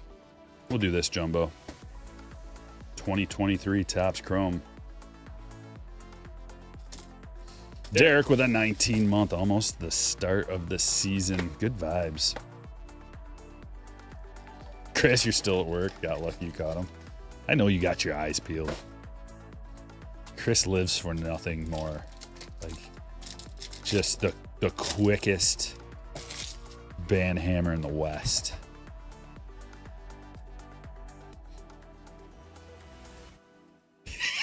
It's like how they put bang bangs in baggage scanners.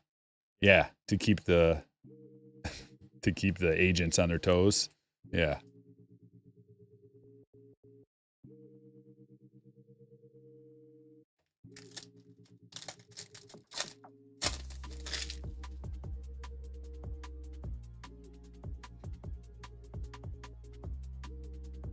Another Ohtani $65 PSA 10. There's Walker. Yelich. Sonar. To 125.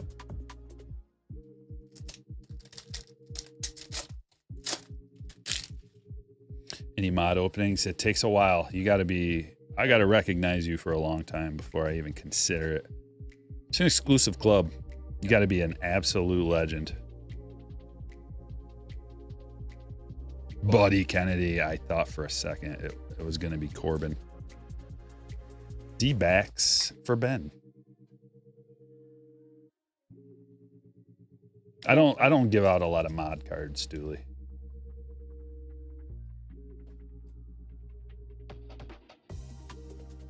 And there are a lot of people who've been hanging around for years that haven't even gotten one. Not because they don't deserve it or anything like that. It's just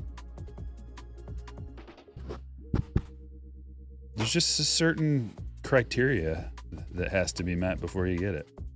And I'm not very open about what that is. So Riley Green.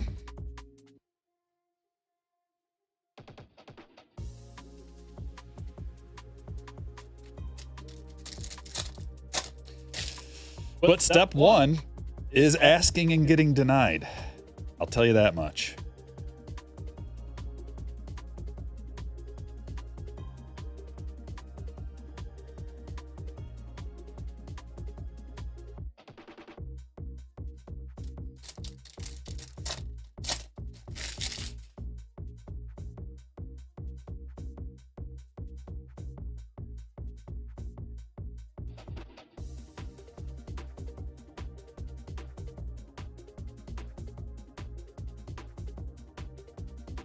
Gunner rookie. Gabby Refractor. Don't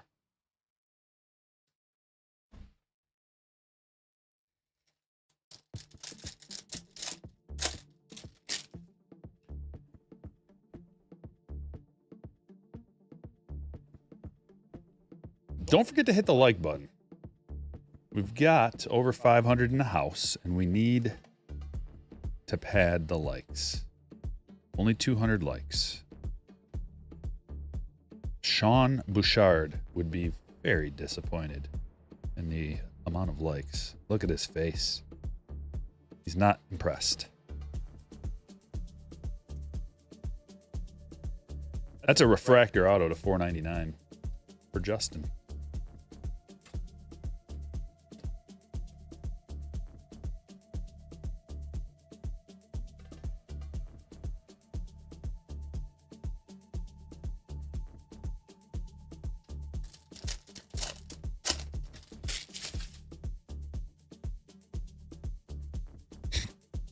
What one are you talking about?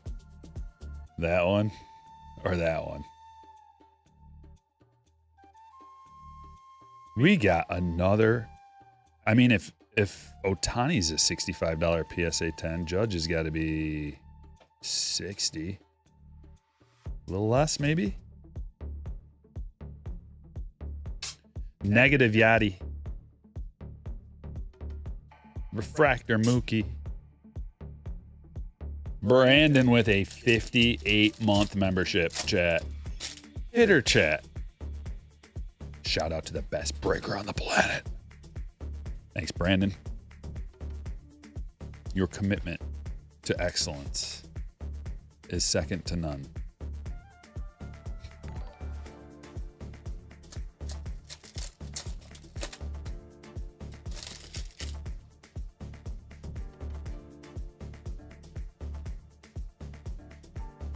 Adley Rookie Cup.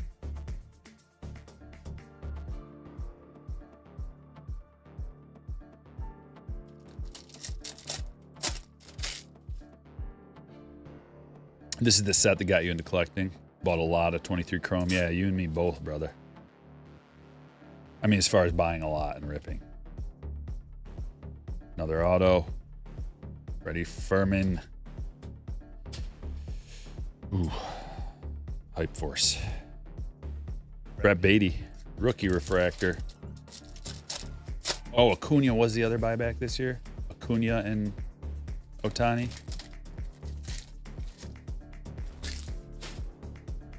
Wasn't Judge? I thought it was Judge and Ohtani twice. Whatever. You were right, though. Was Judge the... Did they do it the year before?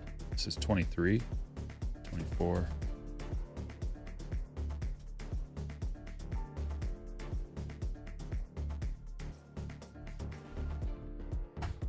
Okay, so then the Judge.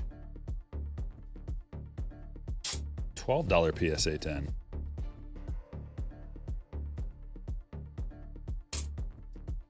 It goes from 60 to 12 in my mind.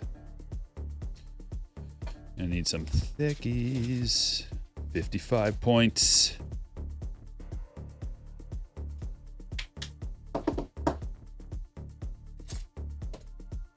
How do you get into the breaks? Well, I suppose it's about time for me to tell you. I'll drop a link in the chat right now. This is the only time I'm going to do it. Because this is an exclusive club. You can join the Patreon group and become a slammer. The slammer tier gets notified when I post a break. You get a notification, you get an email, and a notification on the Patreon app. I'd recommend downloading the Patreon app so you can act quickly, so you don't have to check your email. Or if your phone like notifies you when you get an email, like mine does, that works too. But you'll get a little link, take you right to my website, strikerbreaks.com, where you can buy a spot. I randomize the breaks, all the spots beforehand on Patreon. And I ship out next business day. That's how it works.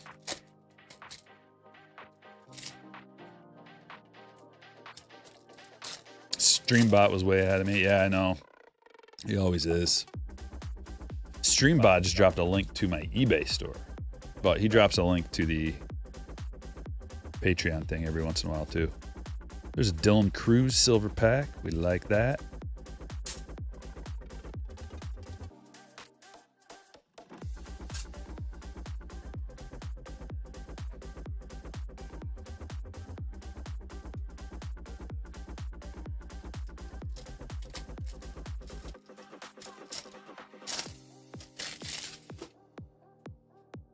The Royals Guy Auto looks like how they taught us to make birds in the sky in kindergarten.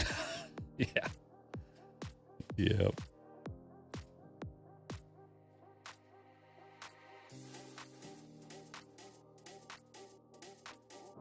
Hey, hey, true photo.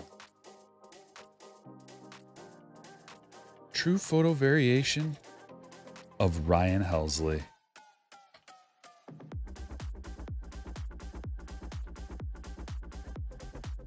For Kevin.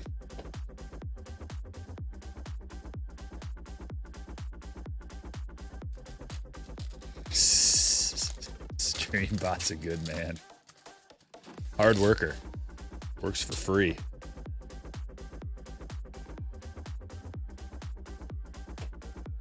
Jace Young, rainbow foil.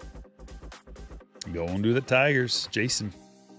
And Brandon Nimmo, that's a blue parallel game used bat to 150.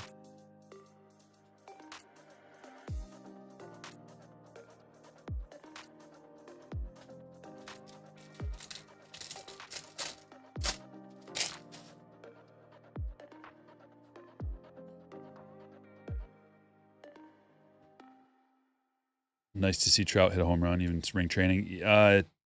No, I don't want him to do anything because I want to snag him in fantasy this year while everybody else sleeps on him.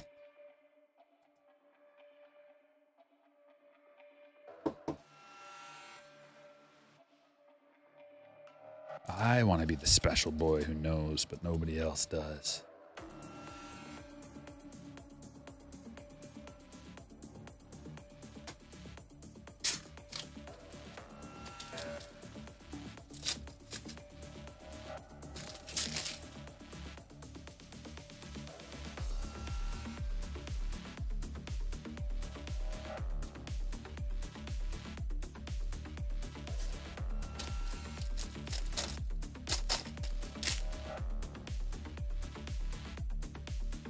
Major League Material. Kobe Mayo. Player worn. For Chip.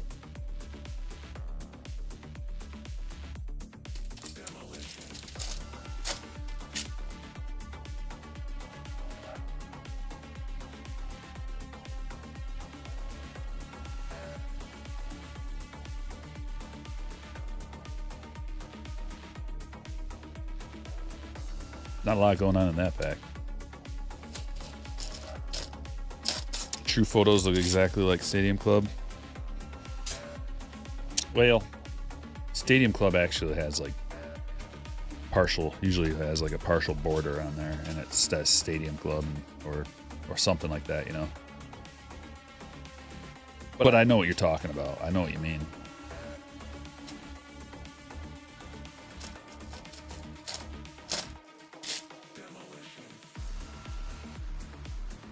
Hey, there it is. Let's compare.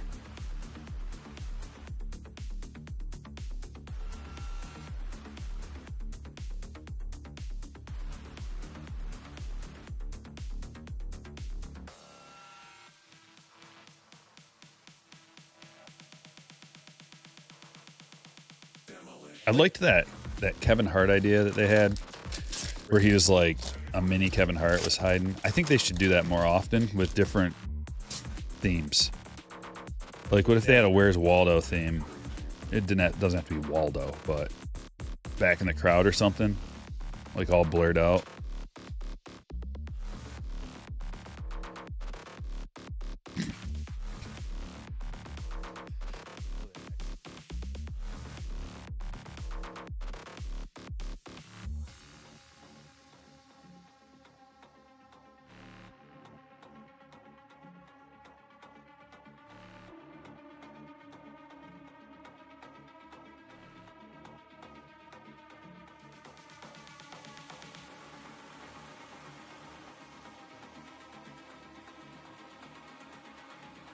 Hold on, guys. I got a stack of cards I gotta set aside.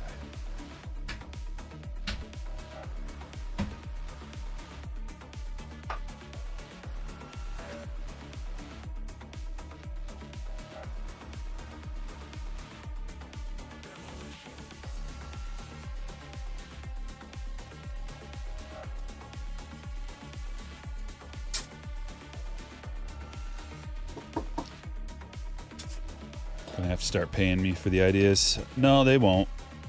But as long as it makes the product better and it makes collecting better, at least that's something. Who needs a bunch of intellectual property money anyway?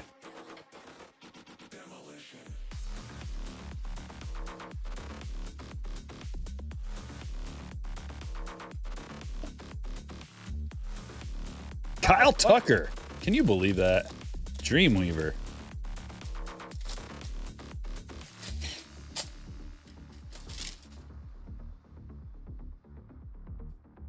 Kyle Tucker autograph. How's he going to do this year for the Cubs? I'll make a prediction. It's not much of one, but there are going to be games.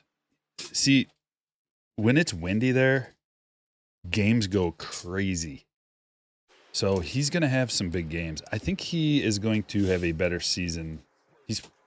Kyle Tucker might have a career year this year. I think he's going to have a career year. If he can stay healthy, career year from Kyle Tucker. I'm calling it. 66 of 99.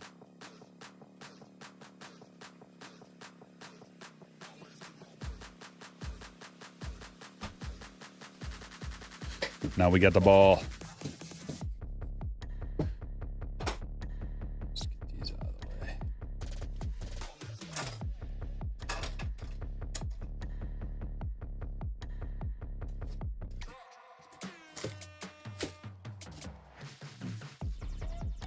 Just from a fantasy standpoint, I know I'm always making these correlations because they are relevant.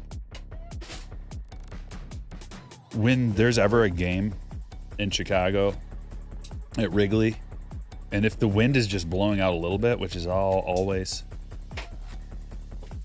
the team totals are like 11 plus.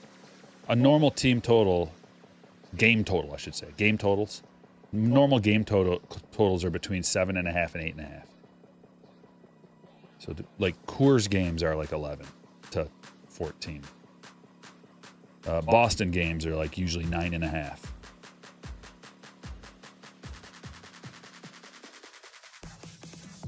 Here we go, baby. Can we guess it? I got the last one. Oh, I don't know about that one. I don't know about that one. Chat. Who's the first person to get it right? I have an idea.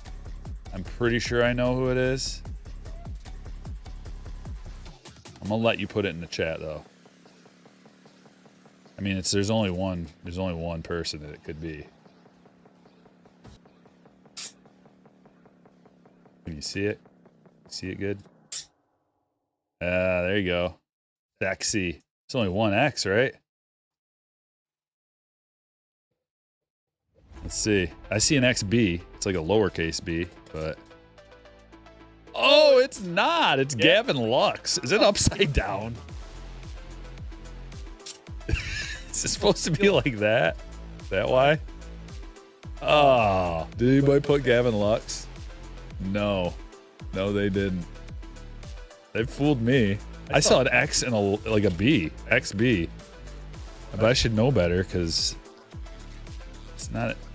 Xander doesn't sign like that. Gavin Lux. Oh. That's going to be a Dodgers Lux. I'll double check on the checklist.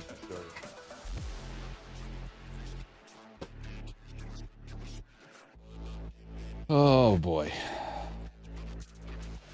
Single signed.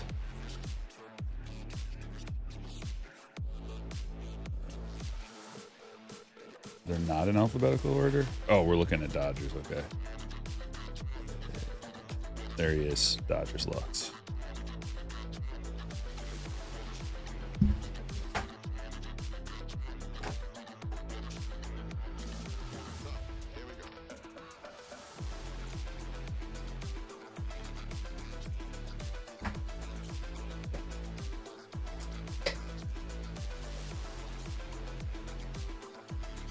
Wish I had an X in my name. I know, me too.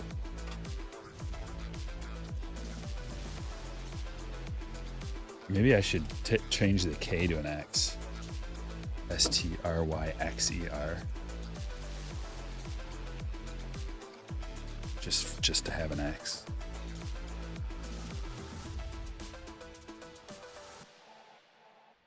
Be like one of those gamers who think they're smart. So many gamers think they're like special smart boys, because they'll put like an X in there where it doesn't belong or something. I'm the smartest one. Changed one of the letters into an X. Isn't that clever? It's like they spell clever like Clexer. We're just gonna go like this. Otto. Heinz. Acuna to 50. Abrams Refractor Auto. Judge. Paw Patrol. Guerrero. DeAndre. Mark McGuire. A's. Fitzgerald to 150. Fitzgerald to 99. Matos to 50. Bechtold. Mitchell. Gold. Chavis to 50. Moran. Tamar Johnson to 174. De Los Santos first auto. Molina negative. Bouchard to 499. Kennedy. Marin to 299. Furman. True photo variation of Helsley to 99. Guardian Slam Dunk. Kyle Tucker auto.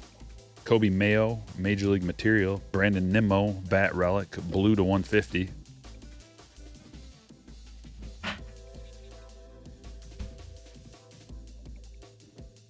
Jace Young Rainbow Foil. Skeens, Bobby. Cruz, Adley. Lantigua to 250. Gunner, Carroll. Lantigua to 499. Parada to 99. Blaise, Shimmer. Nando. McNeil and Rizzo Atomic. Gallegos to 299. Got an Ellie, Brooks Lee Wave, Lombard Mini Diamond, Montgomery Impact, Phenoms Bobby, Skeens Refractor, Friedel Private Issue to 250. Got a Julio and a Cole 275. Bobby, Yelich to 125. Wander to 150. Daniels to 120. Westberg to 250. And Soto to 199.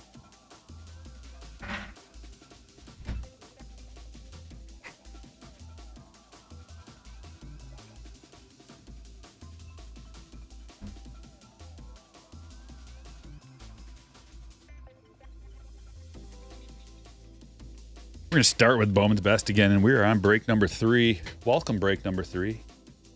I hope you enjoy your ride at America's roller coast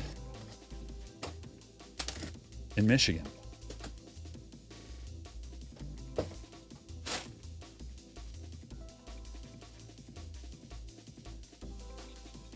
What are you talking about, Mux? How is that not Xander Bogaerts? Wish I had an X. Oh yeah, Mux does have an Mux has an X in his name. It's not that cool. Yeah, I think it is. We all think it is, Mux. You don't have to be so humble. We all know it's cool.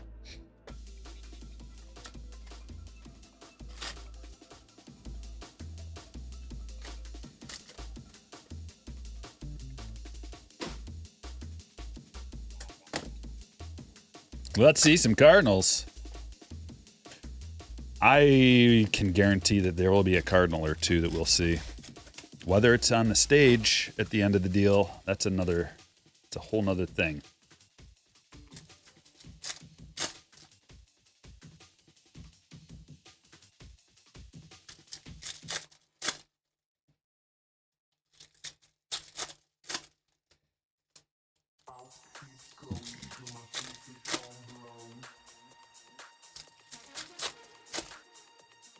Did you just spell bro with an X, Jeremy? Is that what you're doing there? Bro. Now that's funny. Some gamer that wants to be the smartest boy should take that name for his gamer tag. Bruh, with an X.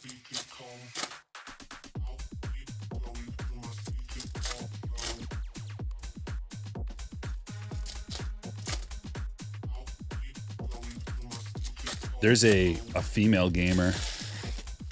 There's a guy I watch. Name's Destroy. He's like one of the best Call of Duty players. Warzone players, I should say. And his girlfriend's name is Xundae. And I believe she pronounces it Sunday, but she just put an X there because X's are cool. Like you would think, like, oh, that's Sunday, right? No. Nope.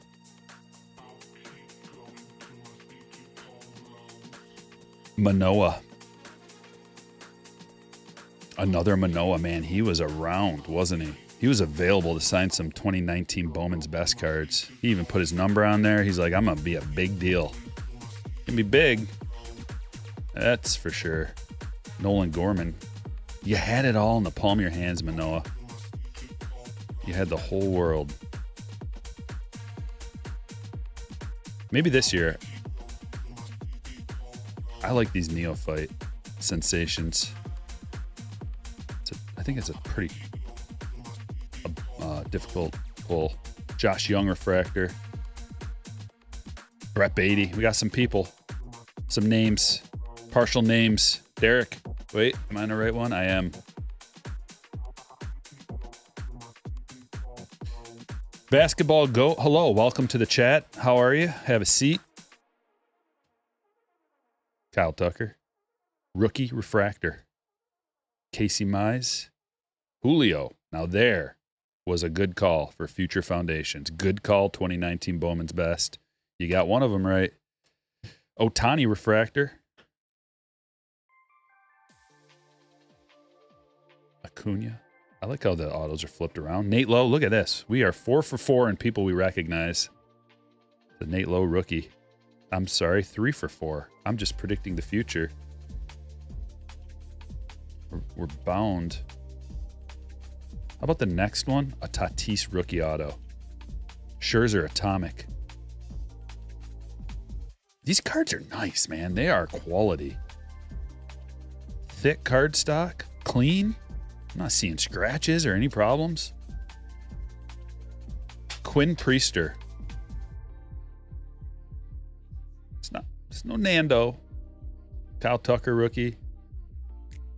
But he is a guy. Quinn Priester is a guy. Chavis to 250. Gorman. Bell. Nathaniel Lowe. How bad is Beatty? I'm not giving up on Beatty yet. I don't think he's that bad. I think he's borderline. I don't think he's bad.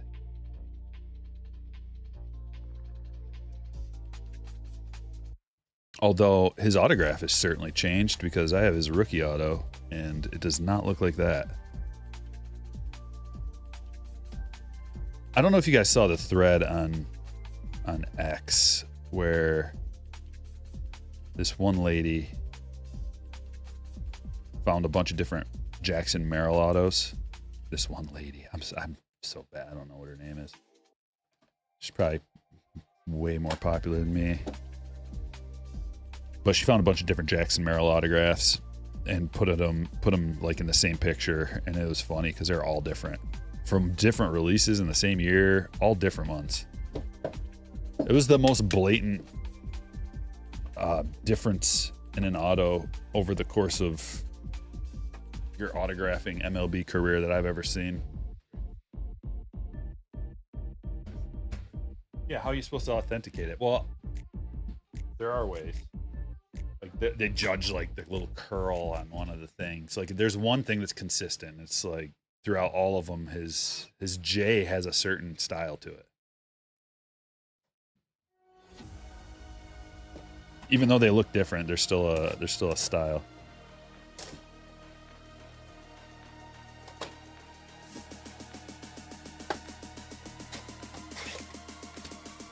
His path is blocked.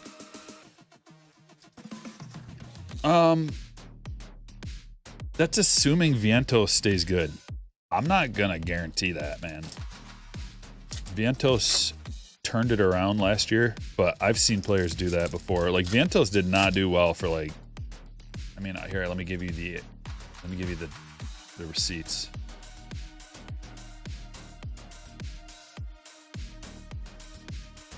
So Vientos has played in parts of 3 seasons. In 2022, he had 41 plate appearances and he batted 167. And then they gave him another shot in 2023, a negative .2 WAR, by the way. They gave him another shot in 2023, much bigger sample size, 233 plate appearances. He batted 211, negative 1.1 WAR. And then finally last year, he took the job and he had a good season. 27 home runs, that's really good. Batted 266, 135 OPS plus. So now I got to see that this year. Does he revert back to negative 1.1 WAR, or did he actually grow and like he's a different player now, a better player? This year will decide. Or is he somewhere in between? So I don't think the door is completely closed for Beatty. Jason Dominguez at first.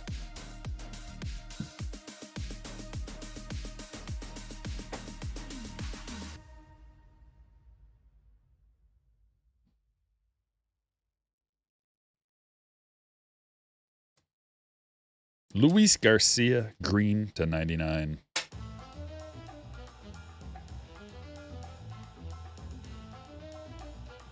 Oh, it's a different song.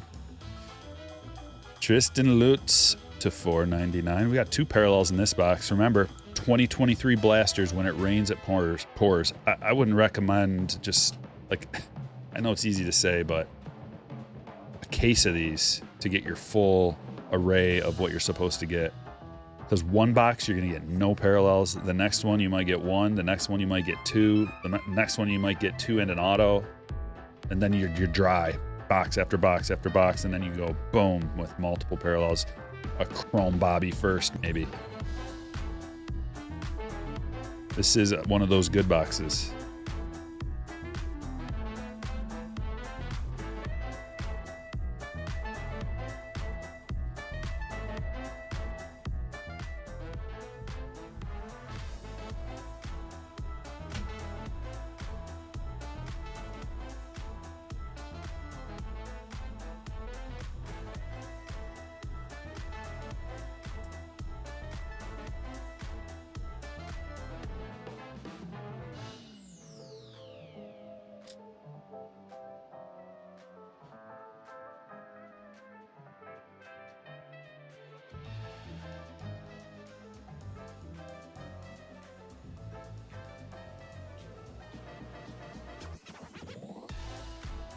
See, the reason anybody who's like, oh, Beatty or oh, Vientos is he's good to go. He is what he showed us that stretch last year. I refer you to Spencer Torkelson. So Torkelson was following the same path as Vientos. He came up, he had a negative 1.3 WAR, batted 203, and then the next year he hit 31 home runs, 94 RBIs, still batted pretty low, 233, but you know, he improved drastically and then followed that up with a 219 10 home run season where he got sent back down. And these are also similar age trajectories too. So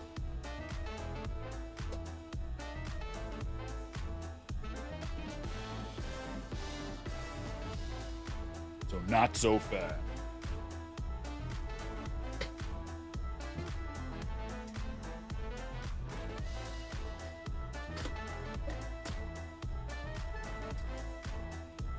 Francisco Alvarez did the same thing. Then, yeah, a lot of players do. That's why because the hardest thing in baseball is consistency. All these guys that make it to the bigs have shown what they can do against some of the best competition in the world. Well, at least, you got to go through the steps, whether it's college to minor league to then you finally get a taste of the bigs, like multiple levels of minor league baseball. You know, so they've proven it that they have the skills. It's just the consistency at that point. How consistent are you?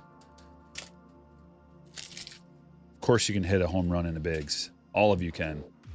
But how many by the end of the year are you going to have?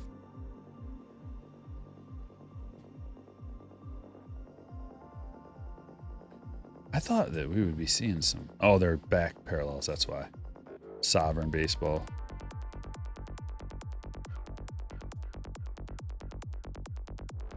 Another pack attack. This one.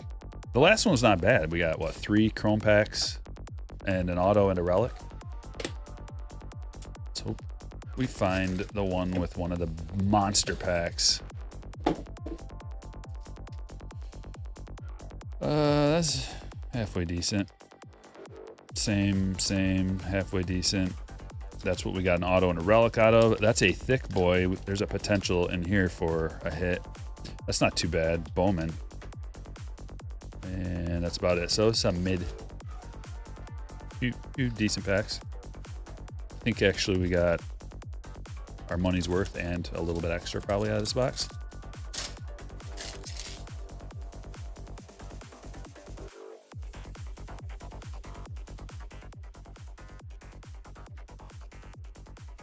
There's a Woo rookie.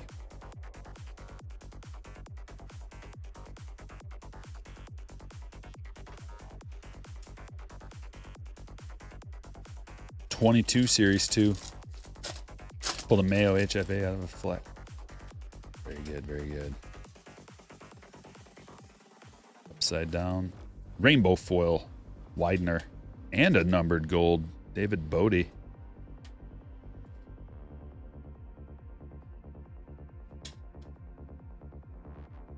'2020 update.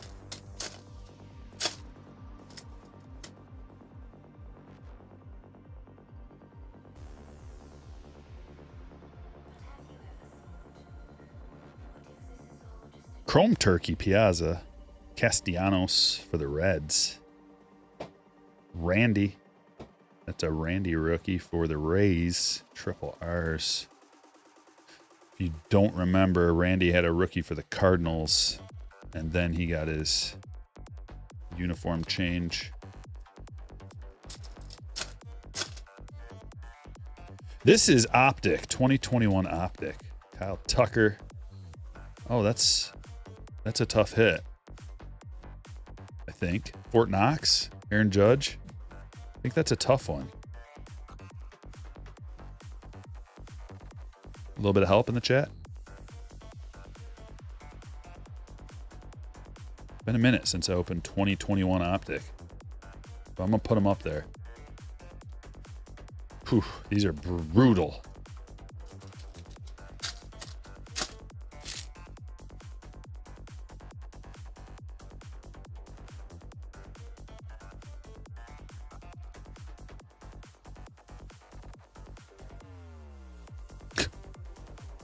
Thanks.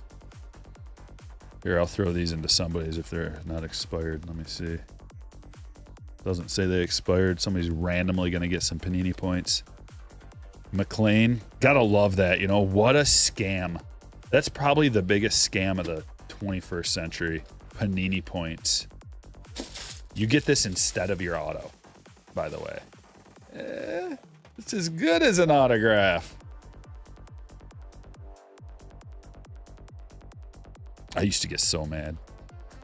21 Heritage. Whoo! Give us the 2021 stuff.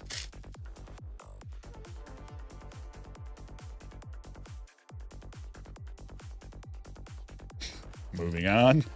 Topps Chrome. Update 2022. Big Bobby, Big Julio, Bryson Stott. Pepio. We have actually out of these boxes pulled a purple Bobby.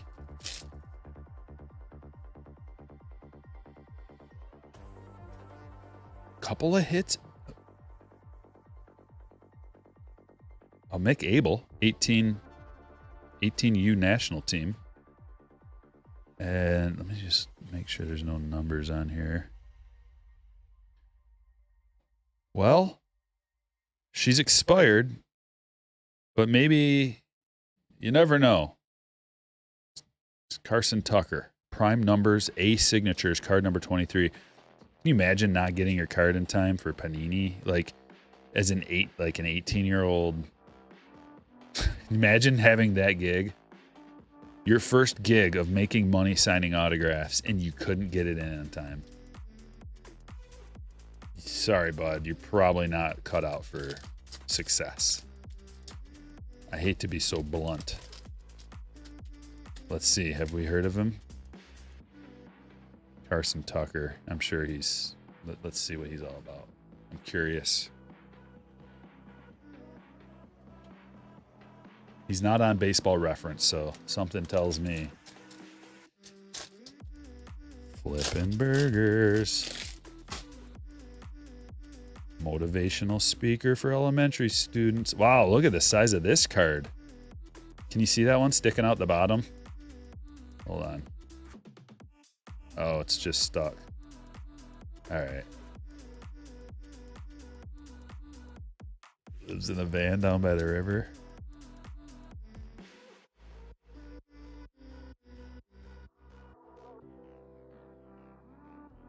Yastrzemski, thick boy. Whose idea was it? Let's put this gigantic thick card in here that is nothing special. It's just really, really thick. There's nothing to it. It's uncollectible, unfortunately. I mean, I'm sure somebody might. Maybe like a kid would like it because it's really thick like that. But it's not numbered. This, on the other hand, I like the clear cards. Tatis Magnitude. I'm just mad that this didn't have an autograph on it. I wanted it to have an auto. Jared Kelenic, that kind of looks cool.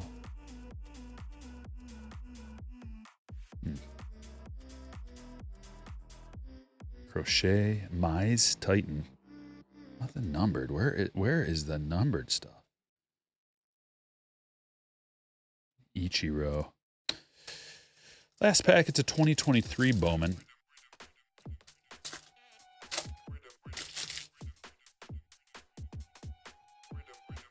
Do you think a sorry auto can be a reflection of a player's pride or work ethic? It can be many things. It can mean many different things or nothing at all. But I think, geez, man, like we could just spend a whole episode talking about what it could mean or what doesn't necessarily mean anything. But in some cases, I think it can mean that they don't have pride in their in everything in life. Like there's certain people, Hall of Famers, that have beautiful signatures that they take their time and that really means something to them because these guys they pay attention to detail.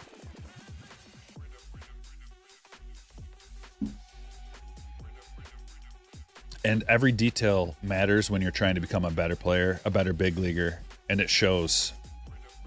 Attention to detail is a big thing. And how much you care, how much you understand what you're doing and how much you care about it, how much you value other people. Now, it doesn't necessarily mean that you don't care about anybody or anything when you have a horrible autograph. It could mean that you're an extremely busy, driven person, like on the field trying to be better, and that you don't have time for this. You let alone hardly have any time for anything else, and now you got to sign 10,000 cards. All you want to do is relax after a long day on the field. It could mean that. It could mean that you just don't care. You have to do this and you don't care. You don't want to. You have to do this, you don't want to. So you're just you're going to be a mess about it. Right? Like, or it could just mean that you have really sloppy handwriting and that's just who you are. And I could stand over you and be like, do better. And you just can't because your handwriting's so sloppy. It always has been and it always will be. Maybe that's one of the reasons. Everybody always uses the example, they don't teach kids cursive these days. That's BS. I don't buy that.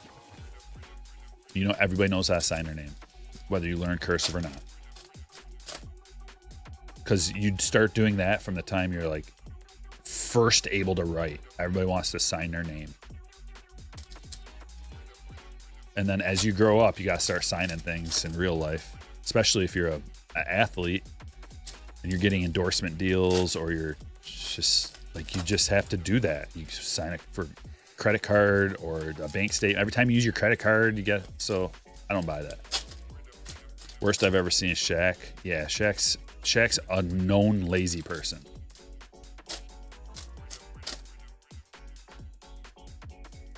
Known lazy person. That's why him and the Kobe broke up, basically. Because Shaq didn't put forth the effort. Shaq one time delayed surgery until the season started because that's his time. The off season is his time, and he wasn't gonna use his free time, his summertime. He's gonna actually do it during the season while he's getting paid, because that's like, Shaq ain't all that, man. He's not the guy. He just happens to have lottery ticket genetics. And he was always overweight. Not always, but he got to the point where he was lazy and overweight. And he could have done so much more. He could have been so much better. He could have been in the GOAT conversation. Instead, he was fat and lazy and didn't try hard.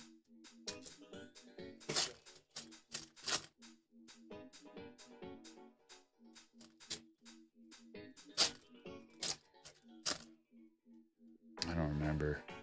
I mean, he went from Magic, Lakers, Heat, and Phoenix. Orlando, he was skinny.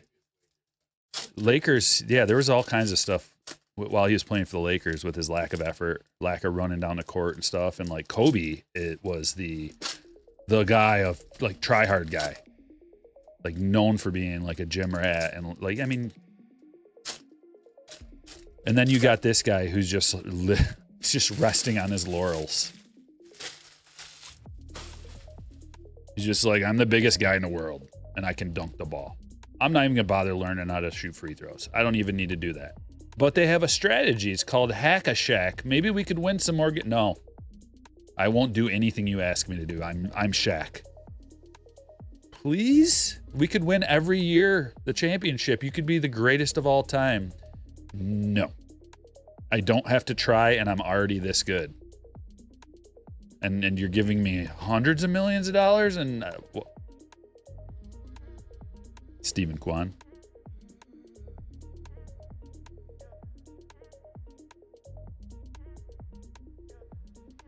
Shaq was pro Jimmy Butler not playing out his contract.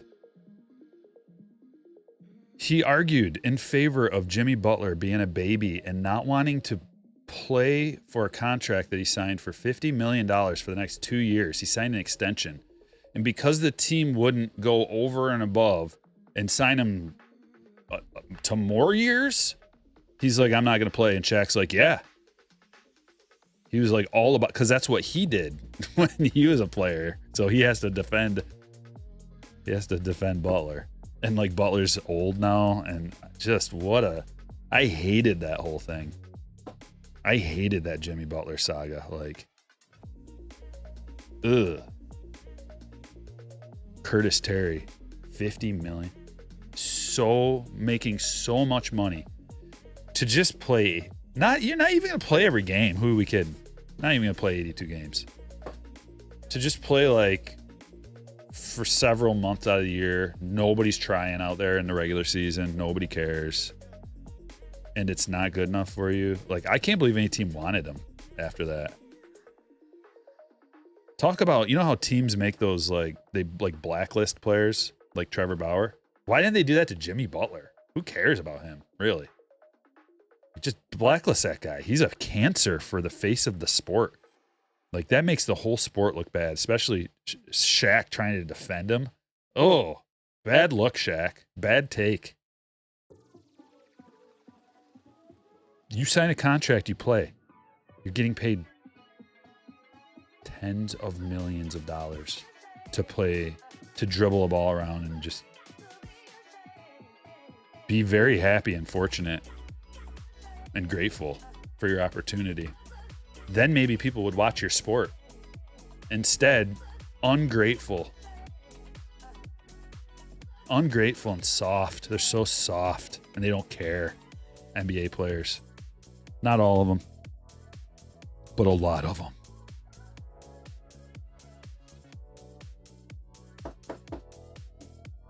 Entitled. They're so entitled.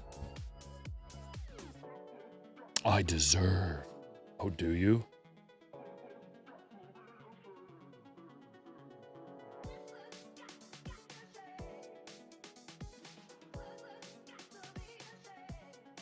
There's a little Torkelson. Look at him. Dude, the autos out of these gallery boxes are... Oh.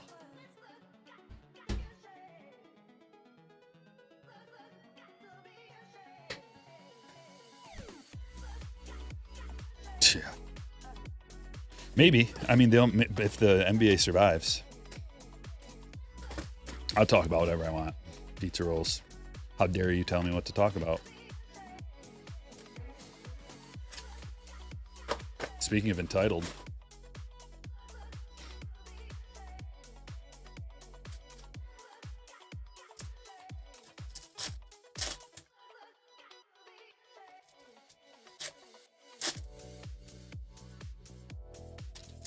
Jake says, I've been seeing some great PSA 9s for 35 bucks. How can a blaster be the same price? Crazy. Well, it's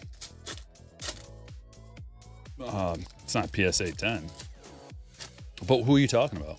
Give us some examples, please, so that we can know. Let's do a comparison. That'd be a great segment. Let's compare PSA 9s to a blaster box. And which one would you take? New segment on Stryker Breaks.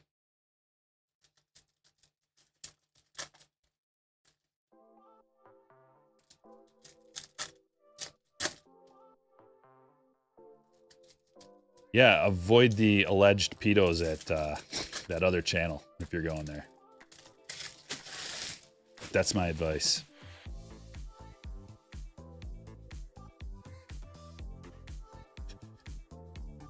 Just hating at this point. You call it hate, I call it truth, fact. Why is that hate? Can you define why that is hate? I mean, I did say I hate it. Maybe that's why. I hate what he did. Why are these all flipped around already? Impact players, Pete Crow, Vargas. He shouldn't have done that. Jackson Merrill. Oh, they're all flipped. Don't do it. I don't want to do it. I don't want to flip them all. Okay. Think we're good? Maybe we're good. Steak fries of gold. Bobby Witt Jr.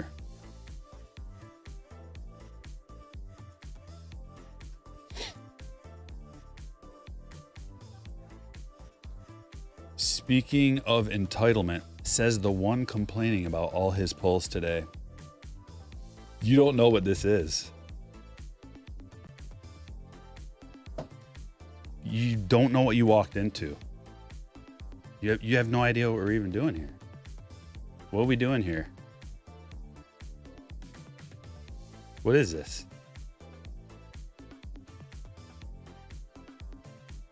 Answer that. Tell me what this is.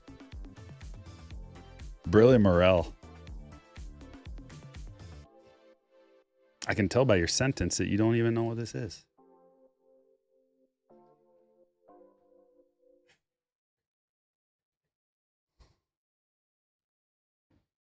Waldrip. Oh, I know what this guy is. It's been about 20 minutes. Nice try. He tried slide. See, that's what you got to do too. You got to slide in and like change the subject. Fly under the radar. Teal to 250. No, see, here's what you don't understand. Pizza rolls. LOL pizza rolls. Horrible name, by the way. What you don't understand is I'm entertaining people. And it's funny. to crap all over no names. Don't know if you've ever opened up a box of cards before, but we've all been there where you open up a box of cards and it's all a bunch of no names and you're just like frustrated, maybe pissed off. So to make fun of it, creates a little bit of levity and entertainment for people. And they're not my cards. I'm complaining for other people. This is a break. Lawler. Now that you know what this is, there's a beautiful blue Skeens. So would you rather me blow smoke? Would you rather me be excited about Curtis Terry autographs and lie? You're just trapped. You got, yes. Or would you rather me be honest and hilarious? Truth of the matter is, it doesn't matter. You're just banned. Triantos to 150. We had a few of those today. You want to know why? Because I left the public chat open. I wanted to give it like an open invitation today for folks to come and be silly so that I could play off of it.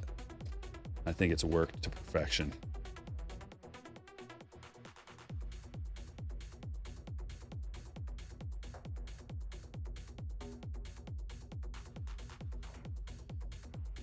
Oh boy, we got a stack of them. Who's going on the stage? Kyle Teal, Waldrop. We got a few autos.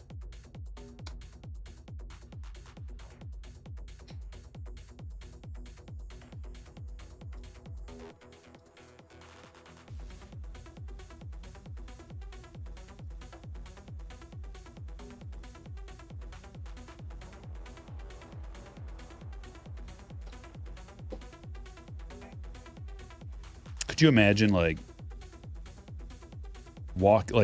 you're just like out and about and you walk into a building and there's a bunch of people up on a stage and they're like singing and dancing and you're just like, what are you doing? That's not how people act. And you're like, who are you? Do you even know where you are or what this is? And the guy's like, boo! What are you singing for? The director's just like, what do we do about this guy? And one guy's just like, hang him! And everybody else is like, no!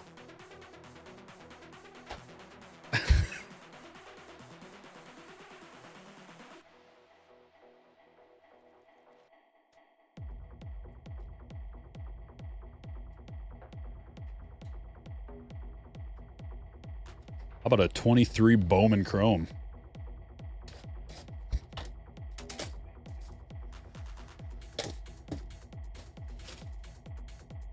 But that would be me. I'd be like, boo! Why are you singing and dancing? I hate this. I don't like musicals.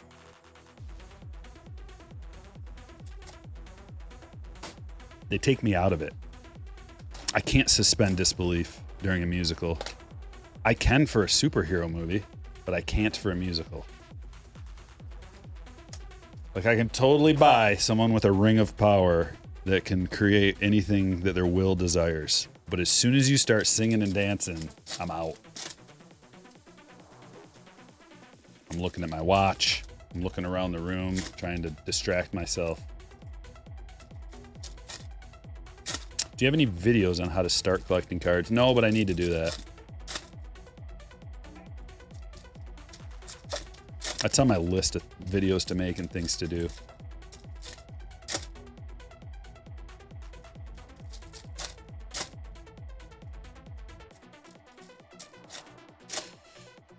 No problem, ETH man. Thanks for being here, man.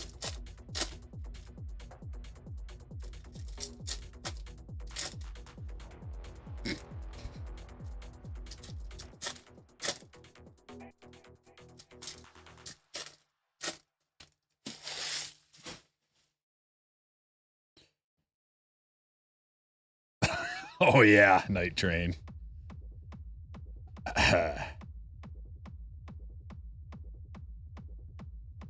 Something like that. A grading tutorial would be great too. I actually made one of those. It's called How to Improve Your Gem Rate. If you go to my channel and do a little search, I believe that's the title.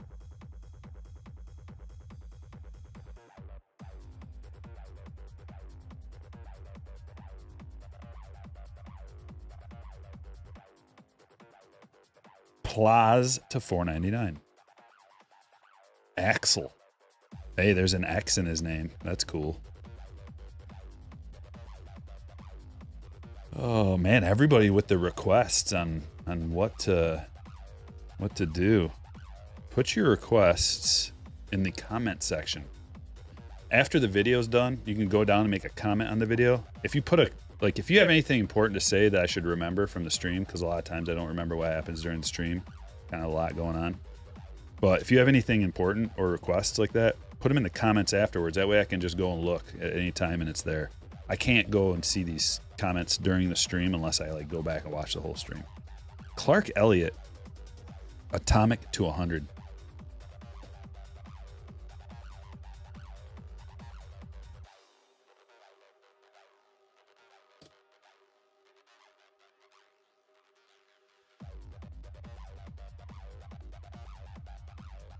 Good day, Green Truth. Penny sleeves are awesome. Oh wait, the penny sleeves you are using have those trim corners. They only have one kind, dude, that I know of. I don't think they have regular sleeves, dude. They all have cut corners at cardshells.com.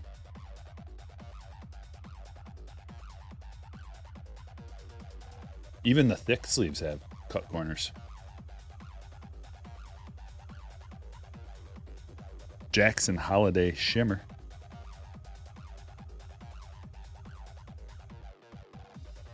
Dodgers are your new favorite team. You're from England. My home team is just... Oh, yeah, I mean, I'll let it slide, I guess, if you're there. You know, may I suggest the Detroit Tigers? You can get behind these guys. Bunch of young bucks. Fighting, clawing, tooth and nail. Just a bunch of tryhards with the best pitcher in the league. So Riley Green, that's not an image variation, is it?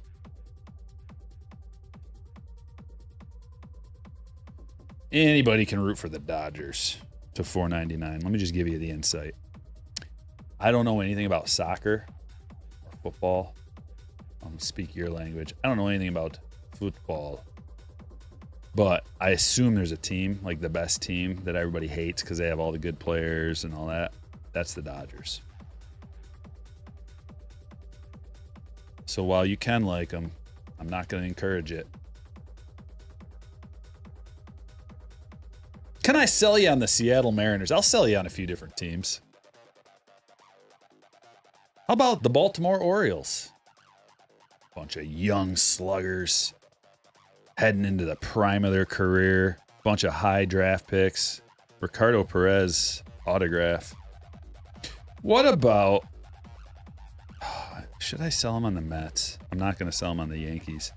I will sell you. I'm starting to get a little bit of traction towards potentially being okay with the Mets.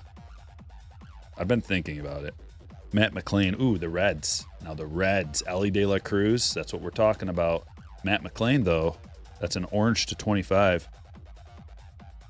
The Reds have the most exciting, dynamic player in the league in Ellie De La Cruz.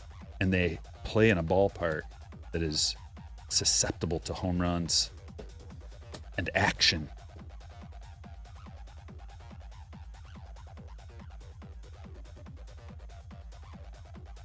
And Juan Soto plays for the Mets. That's all I'll say. I do like Pete Alonso. He's also good. Jackson Holiday for the Orioles, though. I'm gonna sell you on any other team besides the Dodgers. There's two teams you might want to avoid. The White Sox and the Rockies. They're not quite ready. And the Marlins. They're not quite ready for fans at this point. Give them 5 to 10 years, and they may be able to develop some young talent.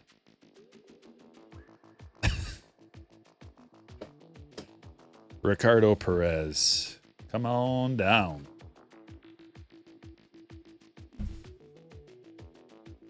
We're going to do a little blaster run with our Fanatics and update boxes. Yeah, Ellie is going to... I've been saying it for, like, I don't know, like a year now? Or however long. I said Ellie for MVP if something happens to Ohtani.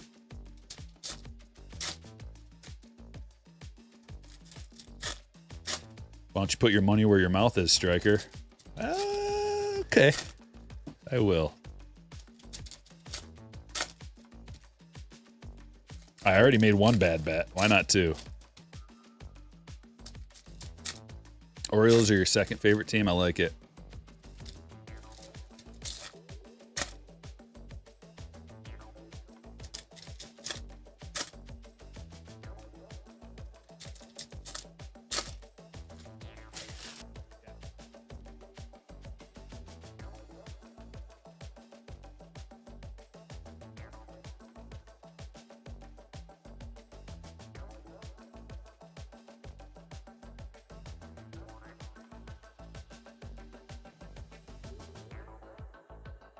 All right, this is a Fanatics box, so we've got the Fanatics exclusive parallels out of here.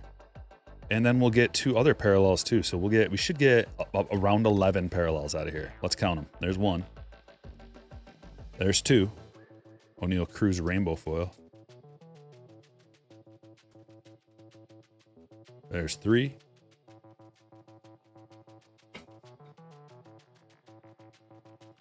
There's 4. Ben Rice foil board. There's 5. 6.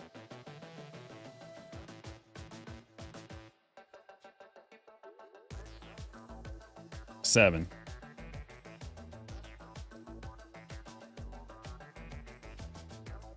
8.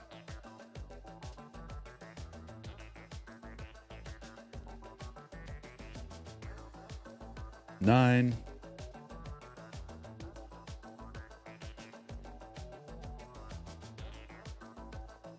10. And 11. Can't beat it. $1 per parallel.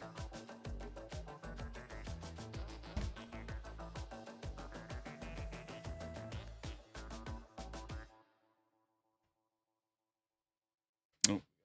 Update box. Blaster. How are you feeling about the Blue Jays? No, I actually like the Blue Jays more this year, a lot more this year than last year. Santander and Jimenez are big acquisitions for that offense.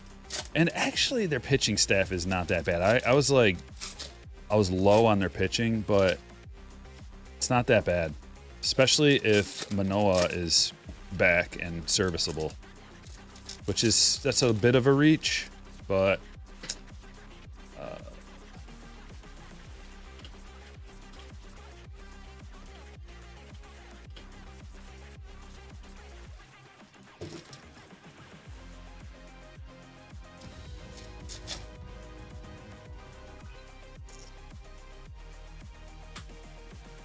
so they've got Jose Barrios, Kevin Gossman, Chris Bassett, Max Scherzer, and Bowden Francis. Like, whatever about him. But that's a good 1 through 4. Even if Max is, like, washed, he's still going to be an above-average pitcher. Maybe just barely above average, but for your number 4 pitcher, you'll take whatever. So that's not bad. And then listen to their, I don't think this is what it's going to be, but their projected lineup is Springer, George Springer, Bo Bichette, Vladdy, Santander. And then they've got Kirk, Will Wagner, then Dalton Varsho, and Jimenez. I don't think Will Wagner is going to be batting there, but maybe. I think Jimenez should be. Why are they putting... This just doesn't make sense to me. Why are they going Springer, Bo, Vlad, 3 righties in a row? That's stupid. If they have that, that's... No. Jimenez is good enough to bat in the top 5 spots. Somewhere in there. He should be batting second. It should be Springer, Jimenez, Bo, Vlad, Santander. Or Bo, Santander, Vlad. Or like Vlad needs to be batting 3rd or 4th. I get that. But Bo doesn't have to be batting second. They have a wealth of riches. But you got to... The whole reason why you bring in a lefty like that and a switch hitter is so you can mix up that righty-righty. You don't want righty-righty-righty to start the game. Your 3 best hitters being righties. You can play games against the Blue Jays then, and you can have an opener that just pitches the first inning, a right-handed who's dominant against righties. And it doesn't even have to be like an ace, but he can just be good against certain righties. And then now you're in trouble. Lamet to $9.99. Like you've just gone through, you know what I mean? Then you can throw like your lefty in there if you need to. They don't have that many lefties, but it's just a weakness when you've got too many righties. It's easy to beat. Doesn't matter who the names are either. You can have like 9 all-star right-handers in a row, and if you have a good right-handed pitcher, you're going to shut down most of them most of the time.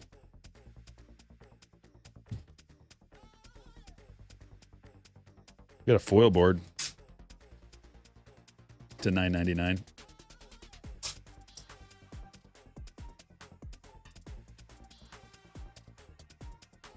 I don't think so, Bryce. Was that a new one?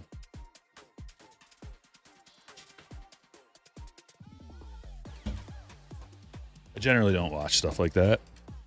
Like when someone's just got a crazy hand, like, oh my gosh, this one hand of poker. Like I've seen it all. Seen it all. So it doesn't, like those things don't really do it for me. You'll never believe this hand. It's like, I bet I would.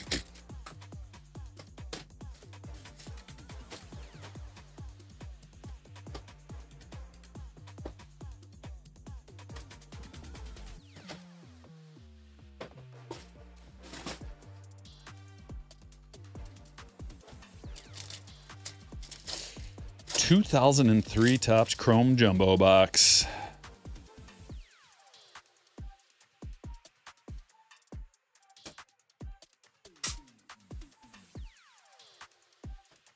Hit number 1. Leova Piguero to 150. Pittsburgh auto.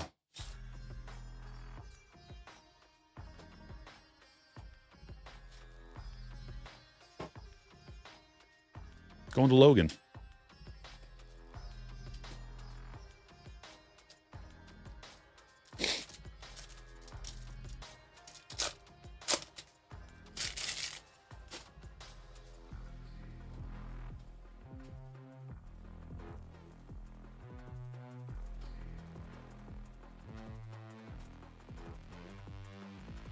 Stanton to 199.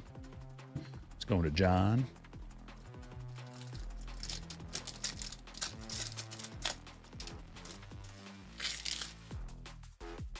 What you gonna do then, Jason?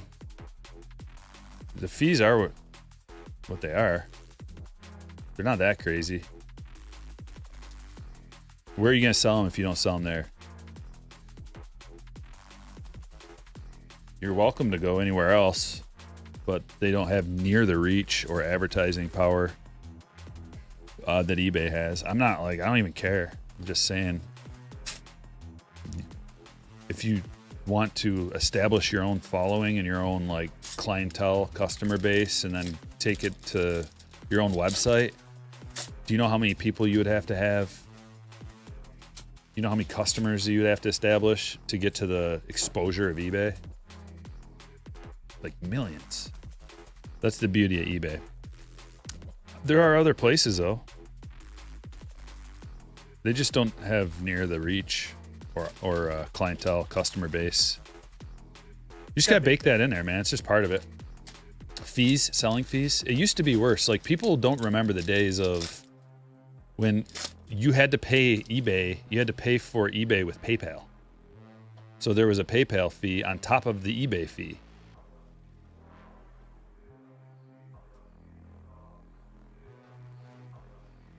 Now, then they incorporated it. They just like, they put the money directly into your account now, your bank account, and there's no eBay fee now. So like, they saved some money there. Palacios. Horrible. Whew.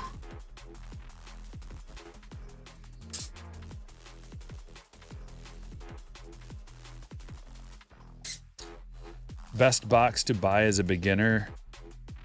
Okay, so you gotta go through a few steps to figure out who do you want to collect, the player in particular. Do you collect rookies? You gotta kind of figure out what you want to collect. If you don't know what you want to collect yet, just hanger boxes are $12.99. You could. They usually don't have like a whole bunch of years of hanger boxes sitting on the shelves, so you kind of got to just go with what's out at the time. But a hanger box of the new 25 Series 1 just to get your feet wet, see what it's all about. There's not a ton of good players. Like, there's like 2 good rookies, elite rookies, and then there's like maybe like 4 in a tier below that. You never really know until they play complete seasons. MJ Melendez to 50. Gold parallel future stars. That's if price is an object. If price is less of an object, go back in time a little bit. If you would rather have like good stuff, the more expensive it's going to cost, the better it is as a general rule. So I would like 2024 Topps Update is phenomenal. And it's not that expensive. You can still get relatively affordable. And they've still been dropping 24 Update in stores occasionally. So 2024 Topps Update has a spectacular checklist of rookies, which is usually what a lot of collectors are into. They're into collecting rookies. So you got to kind of figure out, like, are you a Cubs fan? What rookies for the Cubs are there, and what release are they in, right? Well, there's a Christopher Morel rookie. He doesn't even play for them anymore, but here we go. Here's a case hit. Eloy Jimenez. And then ask yourself, like, what do I want? Do I want to get a relic, like a game-used relic, or an autograph?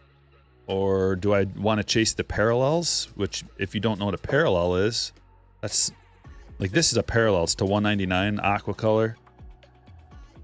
It's just a different version of a base card. Like, let's say that was a Stanton, that would be a parallel version. It's the colorful refractors and things like that. So if you collect parallels, then there are certain ways to go that's a better dollar per parallel. That is a gold to 50 Eloy Jimenez. We got 2 golds out of this box so far. MJ Melendez and Eloy Jimenez.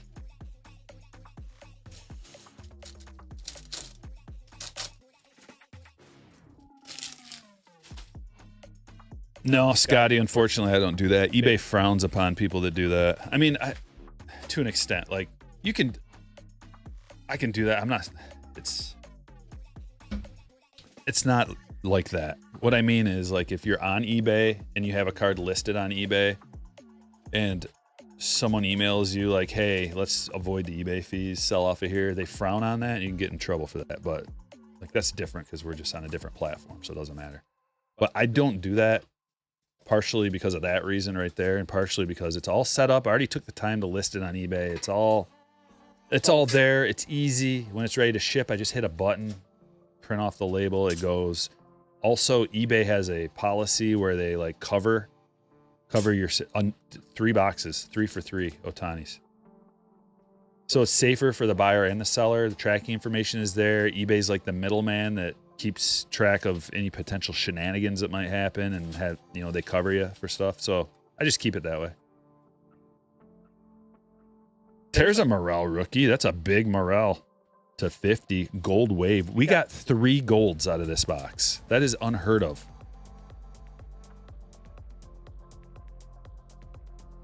Dealing with individual people. So just back to that, doing it off of eBay. I don't have time to deal with individual. I can't keep track of it. There's a lot of people that reach out to me that want to like wheel and deal and sell me this and buy this from me and stuff. And it's like, I'm grateful, but I can't keep track. There's too much for me to keep track of.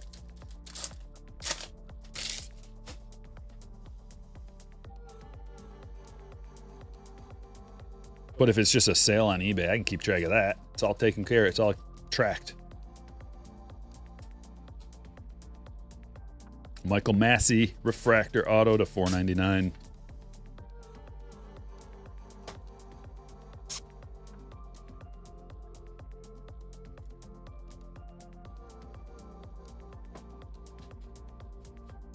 Going to David.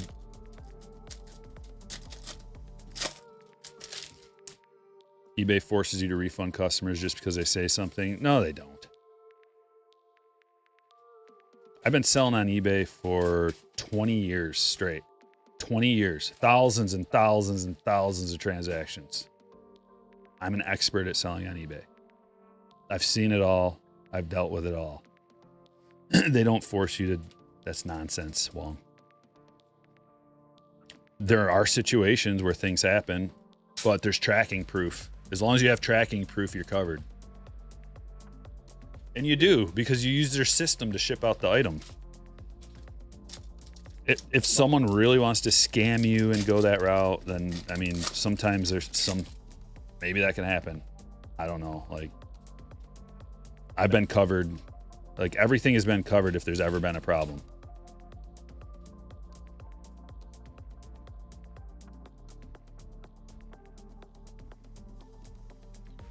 Adley refractor.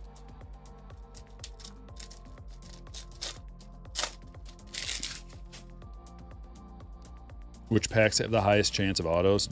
Jumbo packs, but they're going to cost you more. That's what we're opening right here, a jumbo box. You get 3 guaranteed autos in a box.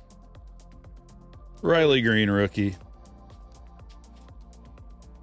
Gunner refractor. Camille with a $20 super chat. They did it to me, says MK. That's extremely vague. Okay, I believe you. I guess I'm wrong. All my life experience and years of dealing with it, I guess I'm wrong. Listen, if you've got more sales than me on eBay, I'll hear you out. I bet you don't.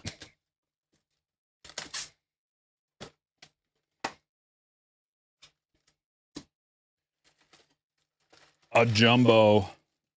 Here's another jumbo.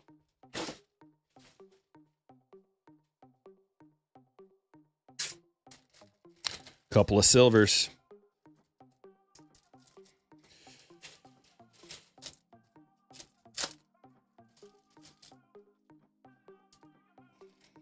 Mark says, I just had an issue with a buyer trying to scam me, and eBay sent me a notification they were investigating. Took a couple of days and they ruled in my favor. So the system does work. So like most of the time, if eBay wants to rule in the favor of a buyer, if there's no evidence to the contrary, because like as a platform, you want to take care of the buyers. You want as many buyers as possible. That's the goal, right? They want everybody to feel safe and comfortable buying from eBay. There are plenty of sellers that are trying to scam people. They don't want anybody scamming anybody. So they're going to do their due diligence and look into things. They're going to look into past transactions. They're not just going to like rule in a favor based on nothing. Come on. This is a very successful business and platform. They're not just willy-nilly doing things. They've got a whole system in place, and they're generally very fair about what happens. And you can go in and you can make claims and you can provide evidence, and there's a review process, and like, what more do you want? You think you can do better? Start your own service and see what happens. Like, they're the best.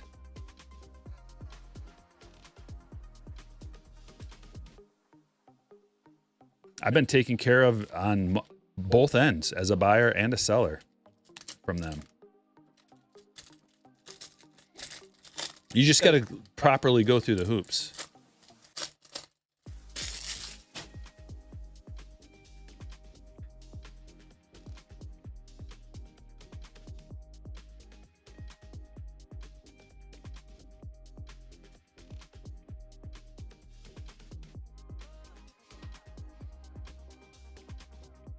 Oh, whoa.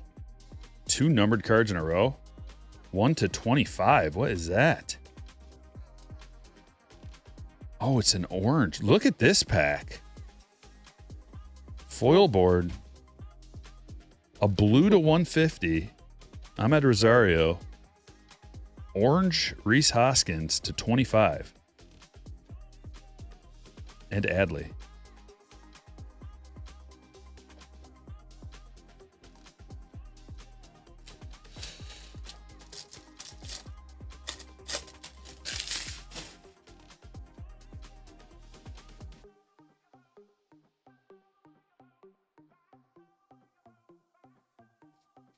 And another hit.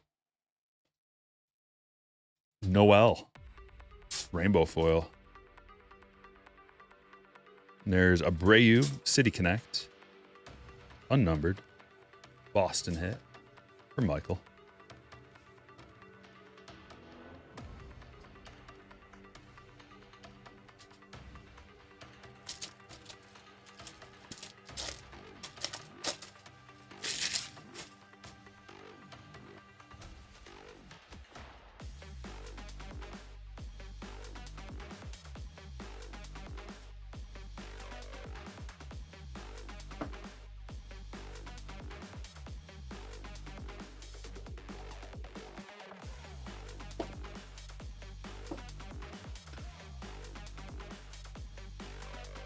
Randy.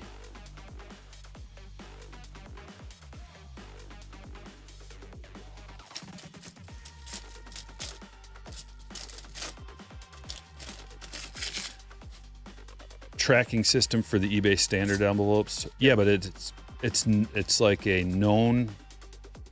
They blatantly say it. There's not as much tracking for the eBay standard. That's the give and the take that you have. You want to use that? It's not going to be tracked very easily. That's on both the buyer and the seller. Buyer beware, seller beware. It does suck. There's not detailed tracking information, but they say that. You don't have to use that program. You are at more of a risk if you use that program and if you buy those from that program. Slightly more of a risk. 1 out of 100. Maybe there's a 1% chance that your car doesn't arrive. Good thing it's under $20 though, because it's like, oh well. If something happens, oh well, we can take care of that. Michael King, we got a gold /25. But it's a game changer, dude. The eBay standard envelope is a game changer for buyers and sellers of baseball cards, of inexpensive baseball cards. I love it. Nothing's going to be 100% awesome 100% of the time. We can pick outliers all day long. Oh, there's an outlier. Let's focus on the outlier. That's a big problem with like a lot of what's wrong in the world is people looking at tiny outliers and then changing a whole system because of it. We can say that something's good, but there's still, it's not perfect. There's still a little opportunity for improvement. Maybe something could be better. Of course, everything. Like almost every single thing that there is, there's going to be little things that are possibly not great.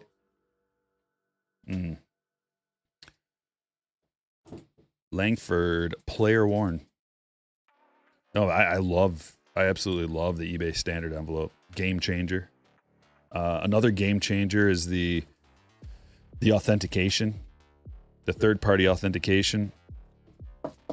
Although there's problems with that too, because I sold a card recently that was supposed to have that, and it didn't have it included on there. And I thought it was supposed to be for like any card over $299, maybe.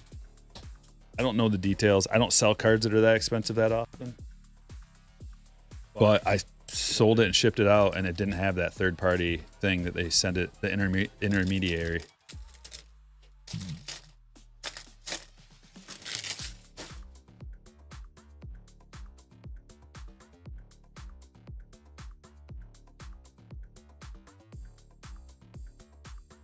Pasquantino. $250, is that the price? Yeah, I sold a card for like $600 and it didn't have that, and I was like, Before I even checked out, I was looking for that option. It'll tell you like a different address that it's shipping to. And it just didn't. Now that's probably something that I did wrong. Maybe not listing it in the right category or something. I don't know. I don't know what happened. But I've bought cards that have that, and I've sold cards that have that, and that's great.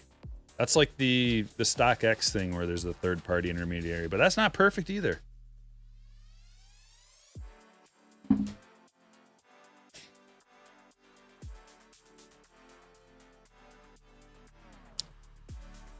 Adolis Garcia.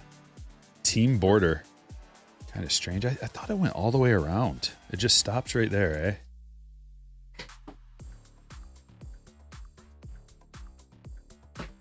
I had a different one sitting right here. For some reason, I thought it went all the way around. And a Skeens Cup rainbow foil.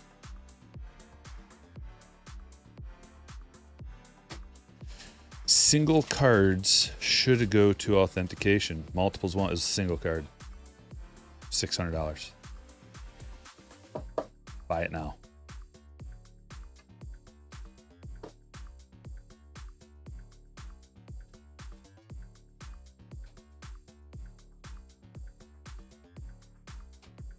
I'm just going to top load this Skeens because it's so pretty. It's ridiculous. Digital Soldier. What are you even talking about? Why don't you name all the cards that have been pulled? We just pulled a James Wood autograph. Out of a silver pack, numbered to 199. Were you including that in your calculation of all the cards that have been pulled, and so there's nothing good? Got some real special boys today.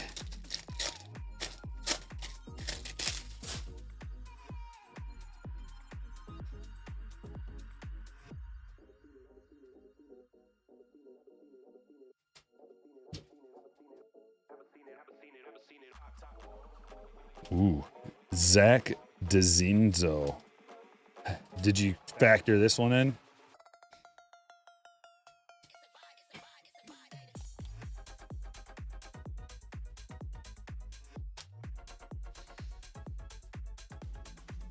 Digital Soldier.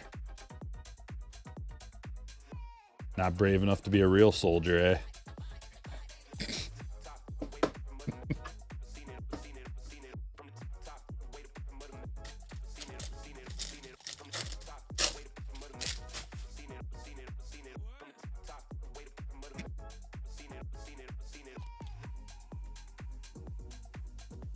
Connor Norby rainbow. Is that a pink? That's a pink. Pink parallel. All tops team.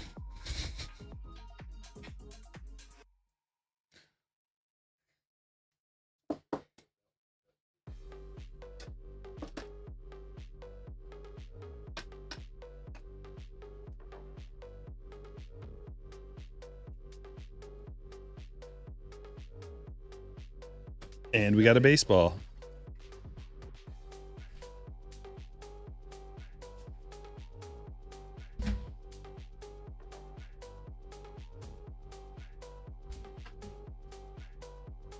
Gotta make some room.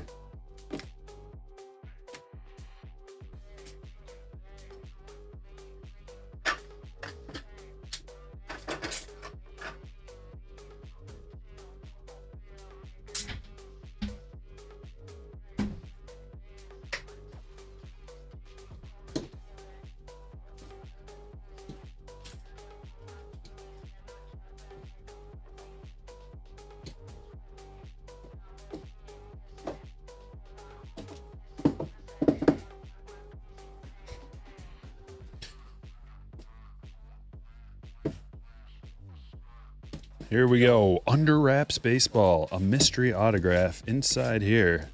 A Fanatics exclusive. How about we get a specialty inscription? Will you be selling that Wyatt Langford you just pulled? No, sir. These are breaks. All the cards are spoken for already. There's not enough room. I was going to take another layer, but I was like, should have taken the other layer. There we go. There. Now we got some room. Slide open the drawer. Exclusive satchel with a ball on the inside. Eric with a 27 month today. Having fun with the crowd. Yeah, dealing with hecklers is fun sometimes. It's part of the job. Oh, I know who that is. First person in the chat to get it.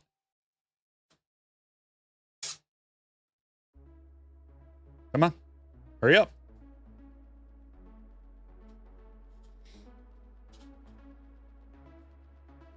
I'm looking and I'm watching. I know we got a little bit of a delay. I'm giving you some time. I wonder if it's going to be the first person. Nope. Nope. Oh, we got some absolute legends that know their stuff. That's a Riley Green auto. Boom. I got a few of these in my collection. That's why I know. Not balls. I don't have any balls autographed by Riley, but I do have several in-person photos and autographed baseball cards as well. I got to get it back in there. What are you doing? Go ahead, put it back in. There we go.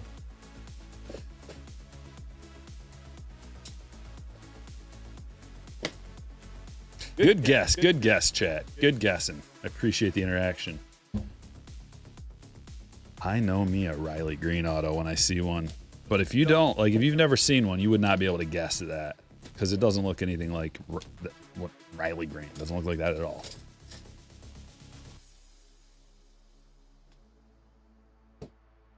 Like if I was like, yeah, what? If you didn't know, like, you'd be like,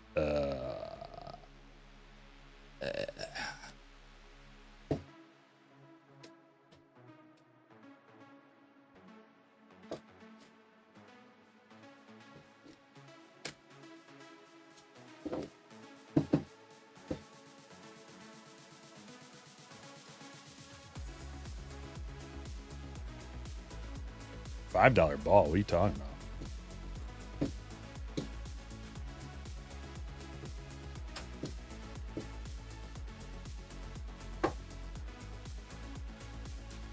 You know how much it was for Riley to sign an 8x10 in person?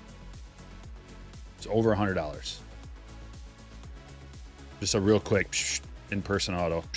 Next. $100, $100, $100, $100.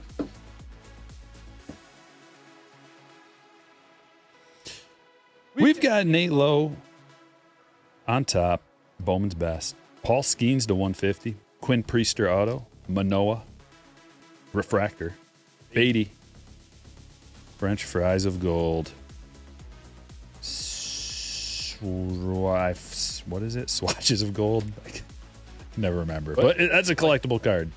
Zach Lowther. Key Bryan Gallery private issue. That's numbered. 250.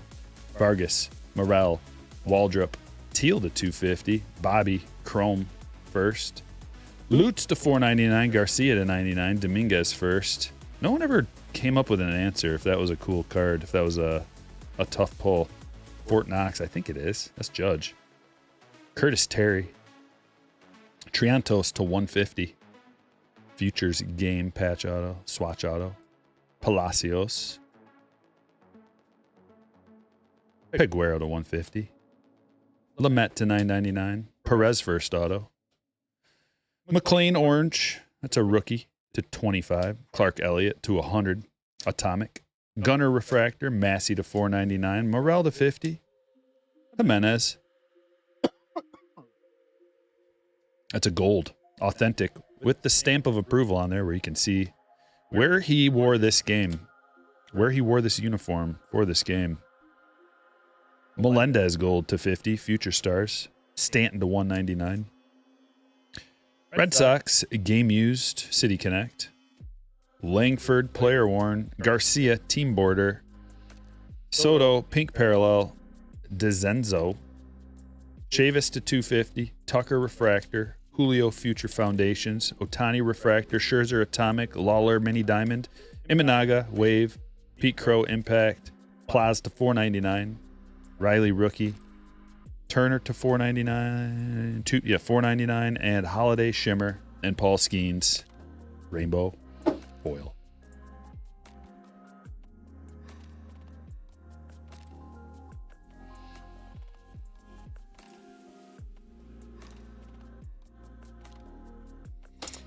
Well, ladies and gentlemen, that was a fun experience, wasn't it?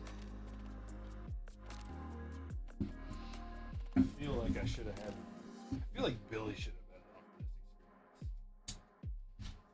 With all the zombies, zombies left and right. Oh, like Mr. Sports Fanatic. I wonder who you are. No one will ever know, unfortunately. Should have had the zombie crushing, skull smashing Bill Club out. Billy the Bill Hook today.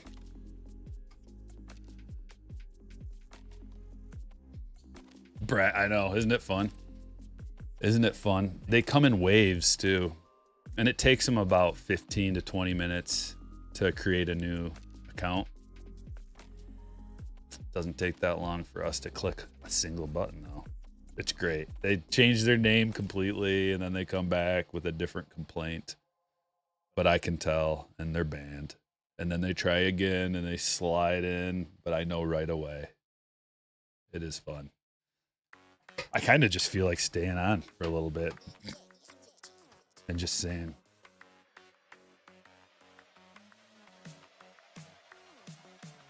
are you not entertained? I got you. Let's look at this.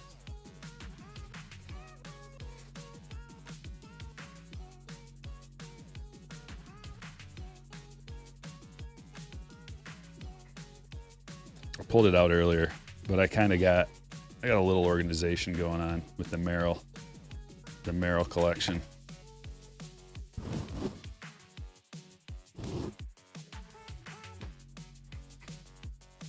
So that guy would not fit in. We got the SGC gold foil in a 10. That is on the sleeve. And just comparing SGC and tag, like, this is not a 10. I'm sorry. We just got to be honest. You send this off to PSA, this is an 8 maybe?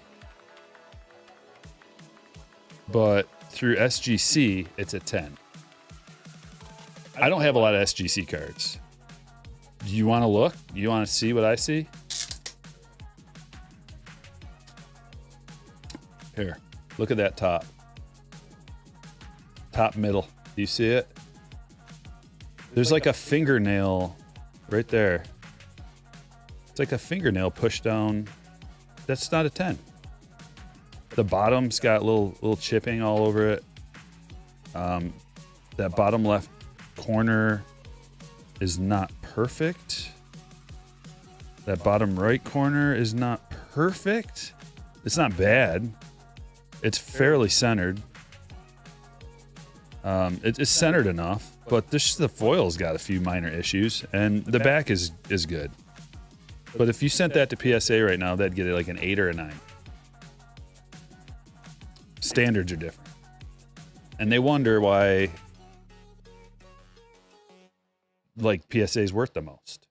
People complain all the time, like, oh, I cracked it and sent it. Okay, that's probably going to happen from time to time. You know, these are subjective things, and everybody wants everything to be completely standardized to a T. Well,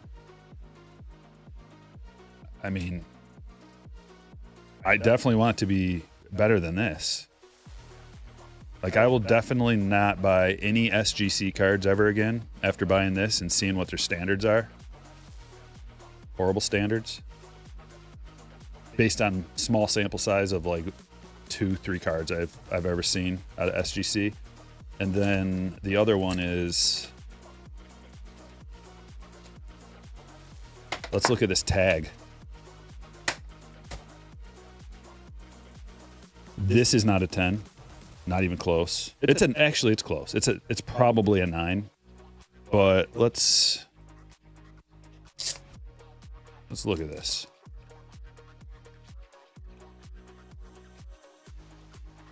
I wonder if I got a.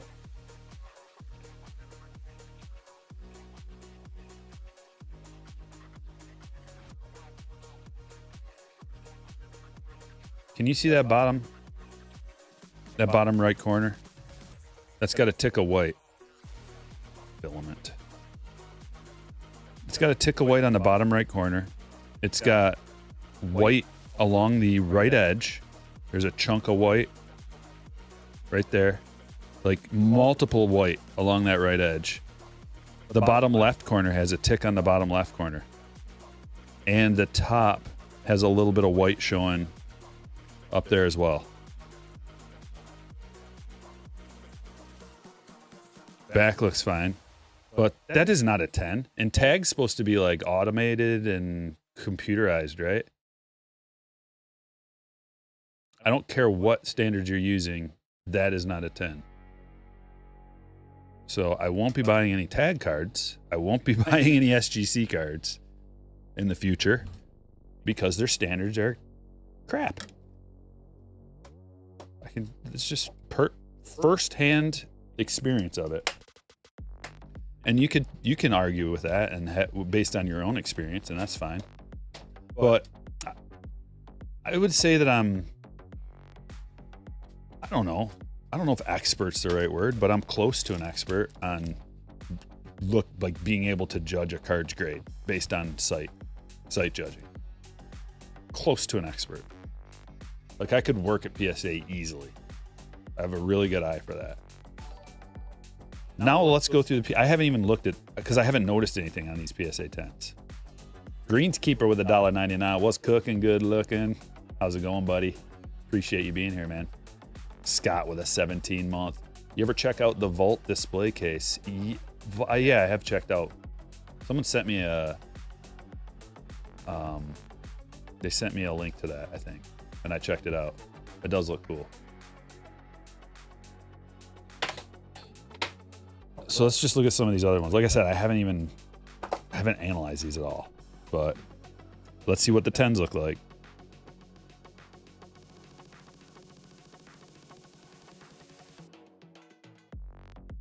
That's as good as this was a card I pulled and I sent away. That's as good of an HFA as I've ever seen. That's a gem.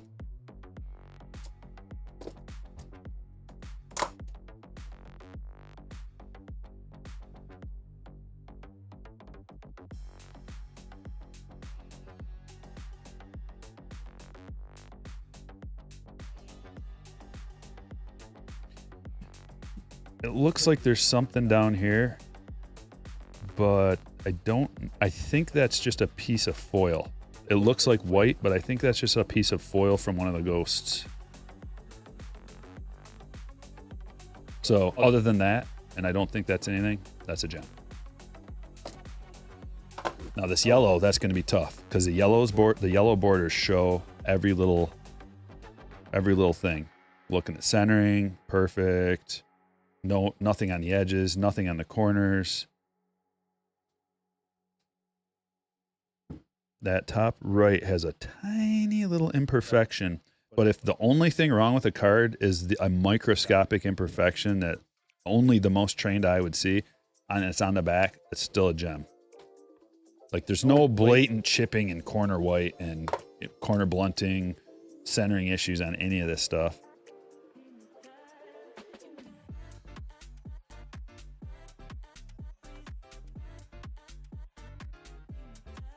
That top right is a little like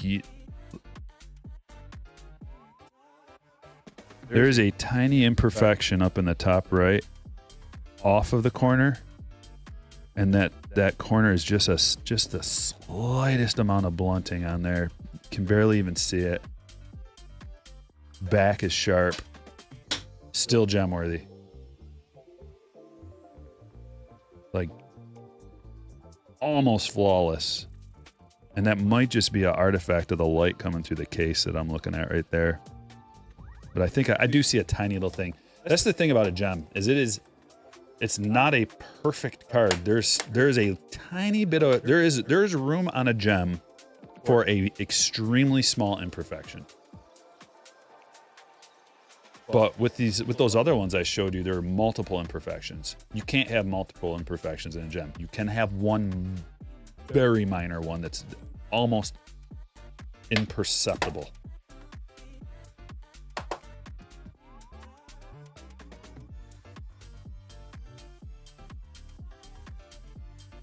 Tiniest little white on that bottom right,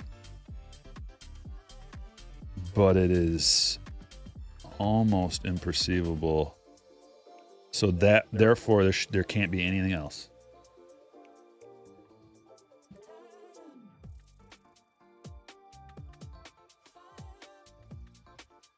Centering, good. See, like that's why it's hard. So consistency is hard to quantify when it comes to grading, because what is an imperfection? It can mean a lot of different things.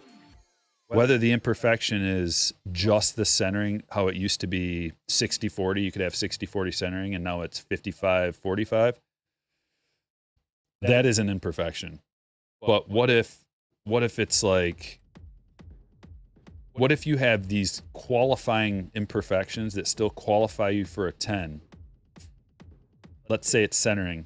One of them's 55-45 on the centering, and you're like, that's still good enough to get a gem. And then you find something else that doesn't even qualify as an imperfection, or it just barely qualifies. Does that take you all the way to a 9?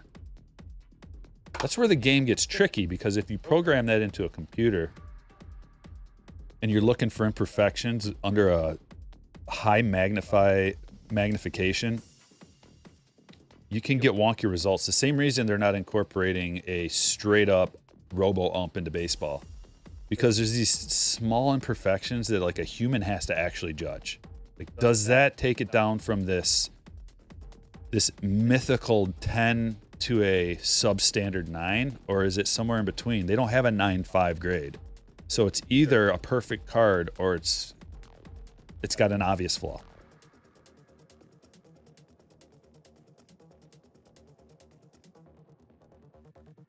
Yeah, these are all glorious.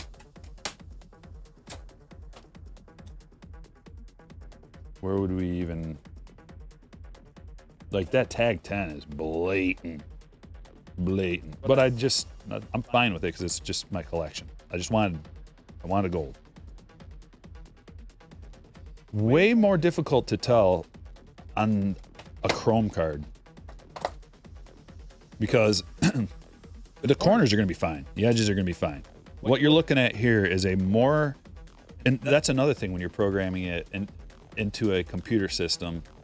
Do you tell it to have a different standard for chrome cards than paper cards? Because we're not looking at blunted corners on this. We're not looking at scuffed up edges. We're looking for scratches. And what is a scratch that takes you down from a 10 to a 9? What does that look like? Is it any scratch? Any tiny microscopic little dink?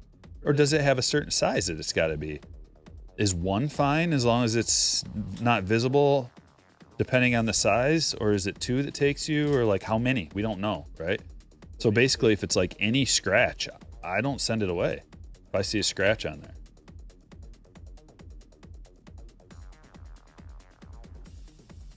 Like, that's one of the things about post slab is once you get it in a slab, you can't really tell scratches anymore, because a lot of times you're looking at the surface of this slab. You're not looking at the actual card itself. All you can see is the surface of the slab. And so, I mean, you got to just take their word for it. As long as the centering looks good enough, there's nothing you can take from, like, you can't see a white corner. You can look at the back and you can see some potential scuffing on the edges. Like, let's look at there's a little something on the bottom right there.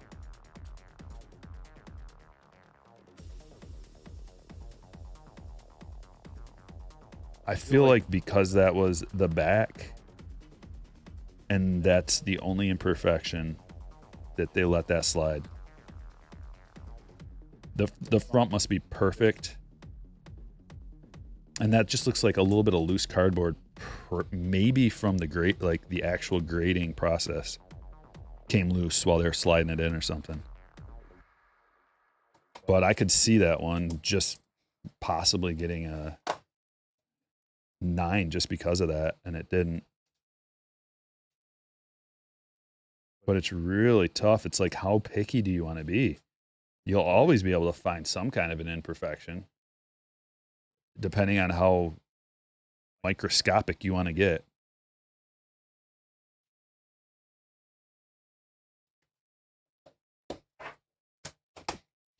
So yeah, someone was asking earlier about how I store my slabs. This is one way I store them.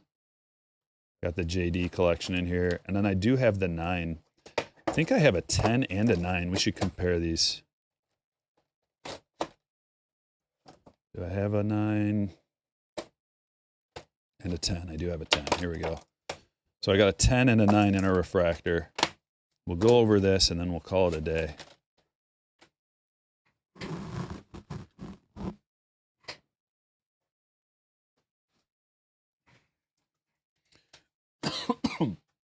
Heroic, what's up?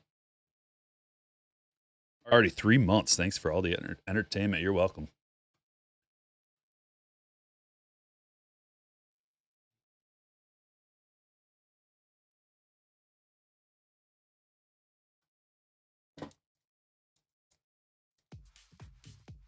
I wonder if we'll even be able to tell.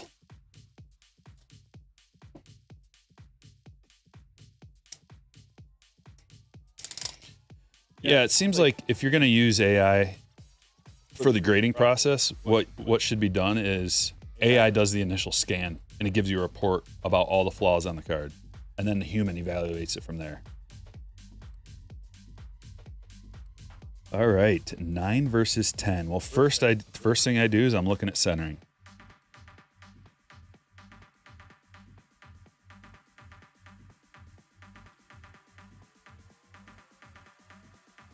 It's awfully close, but I think the centering's actually better on the 9. It's a little thinner on this 10 on the left-hand side. Joseph, thanks for the 2-spot, brother. Okay, so then let's look at the back.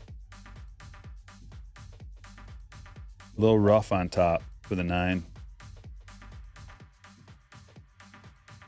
Bottom left's got a loose piece of cardboard, slight something going on with the corner down in the bottom left, and a little bit of something. See, all of these things by themselves aren't enough.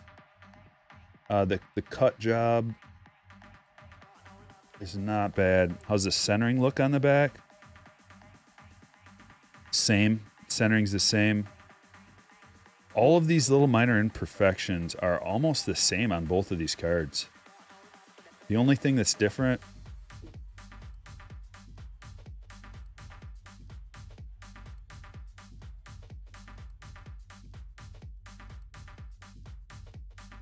it must be scratches, because there's really no there's no like standout flaw on the 9 other than like, so let me show you something.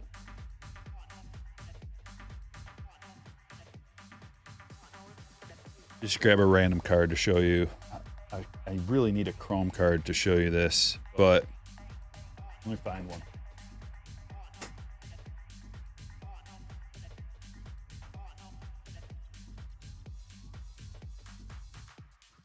All right. So with these chrome cards, what it is it's like this top, it's like layers, right? So this top layer of chrome, I think, is like glued to a piece of cardboard or something, because you can see here that it's like paper and then the chrome finish on front. And I don't know if it's glued on there or what, but the back also is a different material. It's like a plastic material. So when you're putting a card into a sleeve, what can happen is if there's any kind of cutting, little roughness on the side of the card, and you slide it into a sleeve, if it catches, it's going to pull that piece of cardboard up and it's going to be like fuzzy. And that's not good. So there's nothing you can really do about that. I mean, maybe it just happens sometimes. You're not even aware of it. So let's say you're grading your card and everything's perfect. You got gloves on and you're just like, okay, this thing's ready to go. And you slide it into your sleeve. After you slide it into your sleeve, I'd recommend always double check again. And just look at it happened over here. See that little piece of white in the corner? Came up on the edge. It's just a piece of cardboard from the middle layer. So then you got to take it out. You got to like, see, I already got it just by going like that. But probably what I did is I just pushed it down. So when I slide it back in my in here again, it's going to pop up again. Like, look, it already did. Right there. I think I got it. It's just like a little piece of loose cardboard. And that's something you got to be aware of when you're no, it's still kind of there. And this is the time-consuming process of submitting. Because that alone could probably get you a 9. Perfect, except just when you keep sliding the card in, there's like this little, you can't even see it right now. You can only see it when you slide it in and it like pulls it up on the side of the card. It's just, you know, is it a piece of a lint or just a small piece of paper or cardboard or whatever, and then sliding it into your card saver. I put my thumbs on the side of the card and sleeve them while I'm sliding. Yeah. Okay, so card savers being tight fits. The card shells ones are the best ones in the world. These ones are so much better than it.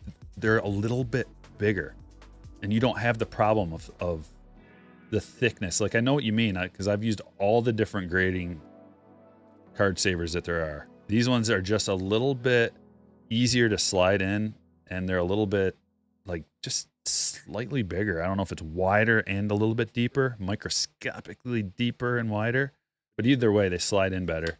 I usually don't have a problem after getting them in the sleeves. But when we go back to look at the difference between these two cards, you can see that the 9 has that little piece of fluff down in the corner.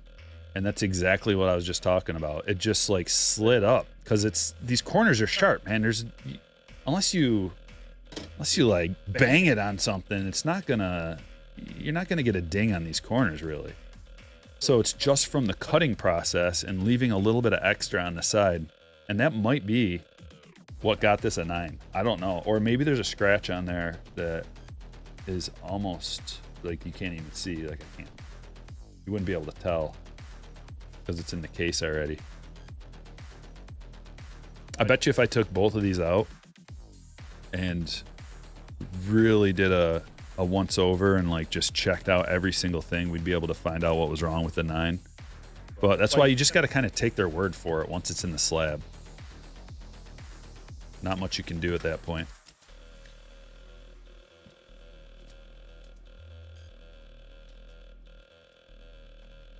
Centering on the 9 is better. Yeah, it looks a little better. It's a little bit thicker on this one to the right. It looks like just slightly. You can always do the flip upside down to get another look at the centering. Yeah, look at, once you flip this over, it looks thicker over here. Getting a different perspective on it, and it looks slightly better. It's still a little bit thick on this one, but it's not as thick. And top to bottom is identical. But that's a trick for anybody submitting. Make sure you flip your card upside down. If you're not getting a good read on the centering, or even if you think you are, you'll get a whole new perspective on it by just flipping it upside down. All right, ladies and gentlemen, we've been at it for a while. I will see you on Friday. Thanks for watching.